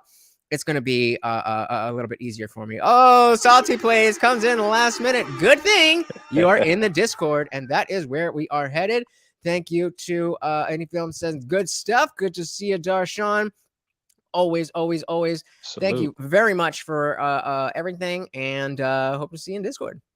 All right. See you guys. Peace. So, this is not over, but like I said, I don't really feel like there is much more to cover. I just want us all to be on the same page, because this is going to affect things moving forward. This is not going to be just a drama story that just dies, because these are the leaders, the thought leaders of this space. Now, if you're not in that space, then maybe you don't care. Maybe you're just, enjoying the drama. Good for you. People like me laugh at liberal drama all the time. But to some of us, this matters. And, even if you're liberal, if the conservative message is getting stronger, if the conservative message is getting weaker, it's going to affect you, your politics, all of that kind of stuff. So I'm very, very, very interested to see what you guys have to say about this. Again, I want to thank you so much, each and every one of you. You don't know what it's like. You just don't know what it's like to be looking at that YouTube Studio app and see $9.99 for 3 days. It was like 2, and then it goes. 100. And I wish it was, immediate, that you just, all the super chats and all the AdSense and all that was immediate. They do got to go through a check and all of that stuff. And we definitely will have a monetization party. But like I said, I don't want to spend too much time on this, but just so you guys know, now that this is becoming more of a real thing and less of a hobby for me, I do need to think about how the money is going to work. So if you guys can't afford to the cash apps and the super chats, that is perfectly fine. That is perfectly fine. But I got to pay my bills, so that's going to mean more ad reads and more mid-roll ads and stuff. So we'll figure it out as we go. I don't want to, I want to have a show where we come, we have fun, and we go and we do our thing. I do not want to be beholden to a bunch of companies for the exact reasons that we've been talking about in this stream. But we'll get all there when it becomes relevant. So we are headed over to Discord. The link is in the description. If you are not familiar, Discord is just another platform where it is super private. Just unlike Facebook and Instagram and Twitter, where it's just out there in the open, and if you say something, then the overlords are going to come down. No. Discord, there's a private server. Now, if somebody reports us for like CP or selling meth or something, then yes, they will take it down. But nobody is watching. I am the supreme leader over there, and all I want is a free speech platform where people can exchange ideas. So if that sounds like something that is interesting to you, it is free, but it's not going to stay free. Like I said, I have a number in my head. When we get there, I am cutting it off. Everybody who's in the Discord at that point is going to have a free lifetime membership. Everybody else is going to want to and have to pay. And they're going to want to. They're definitely going to want to. So if you're not over there, that is where I am headed. Oh, Jay says, real quick, Ben said, why not play by the rules and get 99% of your message out and funnel your audience to another app for the rest? That is what everybody else in the conservative space does, and that's what Crowder has been doing. So I have no idea why it got this far, but unfortunately, it did. We will be, I'm sure that I'll be covering pieces of this as we go forward, but definitely not going to do a whole nother show unless there's some massive thing. If he starts a platform and something crazy, if I got something to talk about, we'll talk about it. But I'm not here to just bullshit you guys and waste your time. I appreciate your time so very much that I want to entertain you and bring you stuff that works for you. So thank you so much, guys. If you enjoyed this party, please hit that like button. If you have not subscribed, please do that. I'm here every Monday, Wednesday, Friday, 8 p.m. Eastern, but sometimes I post and come on whenever I feel like it. I've been doing a lot more short videos and clips, so hit that subscribe button. Make sure you don't miss a damn thing, because you don't want to. It's just good shit. This is not good shit. This is good shit. So those of you in the Discord, I am very excited to see you in about 30 seconds. The rest of you, I hope to see you on Friday. Or maybe I'll stream tomorrow. I don't know. Hit the subscribe button. You don't have to worry about it. You'll get that notification. You probably won't. So share the video, because you know how bad those notifications are. Until next time, guys, I hope you enjoyed this party. Thank you so much for hanging out with me. Please like the video on your way out if you haven't done so already. Until next time, I have been your host, Lutch, a.k.a. the IndianJesus, here to resurrect the second coming of common sense. Until next time, I am out of here. Peace.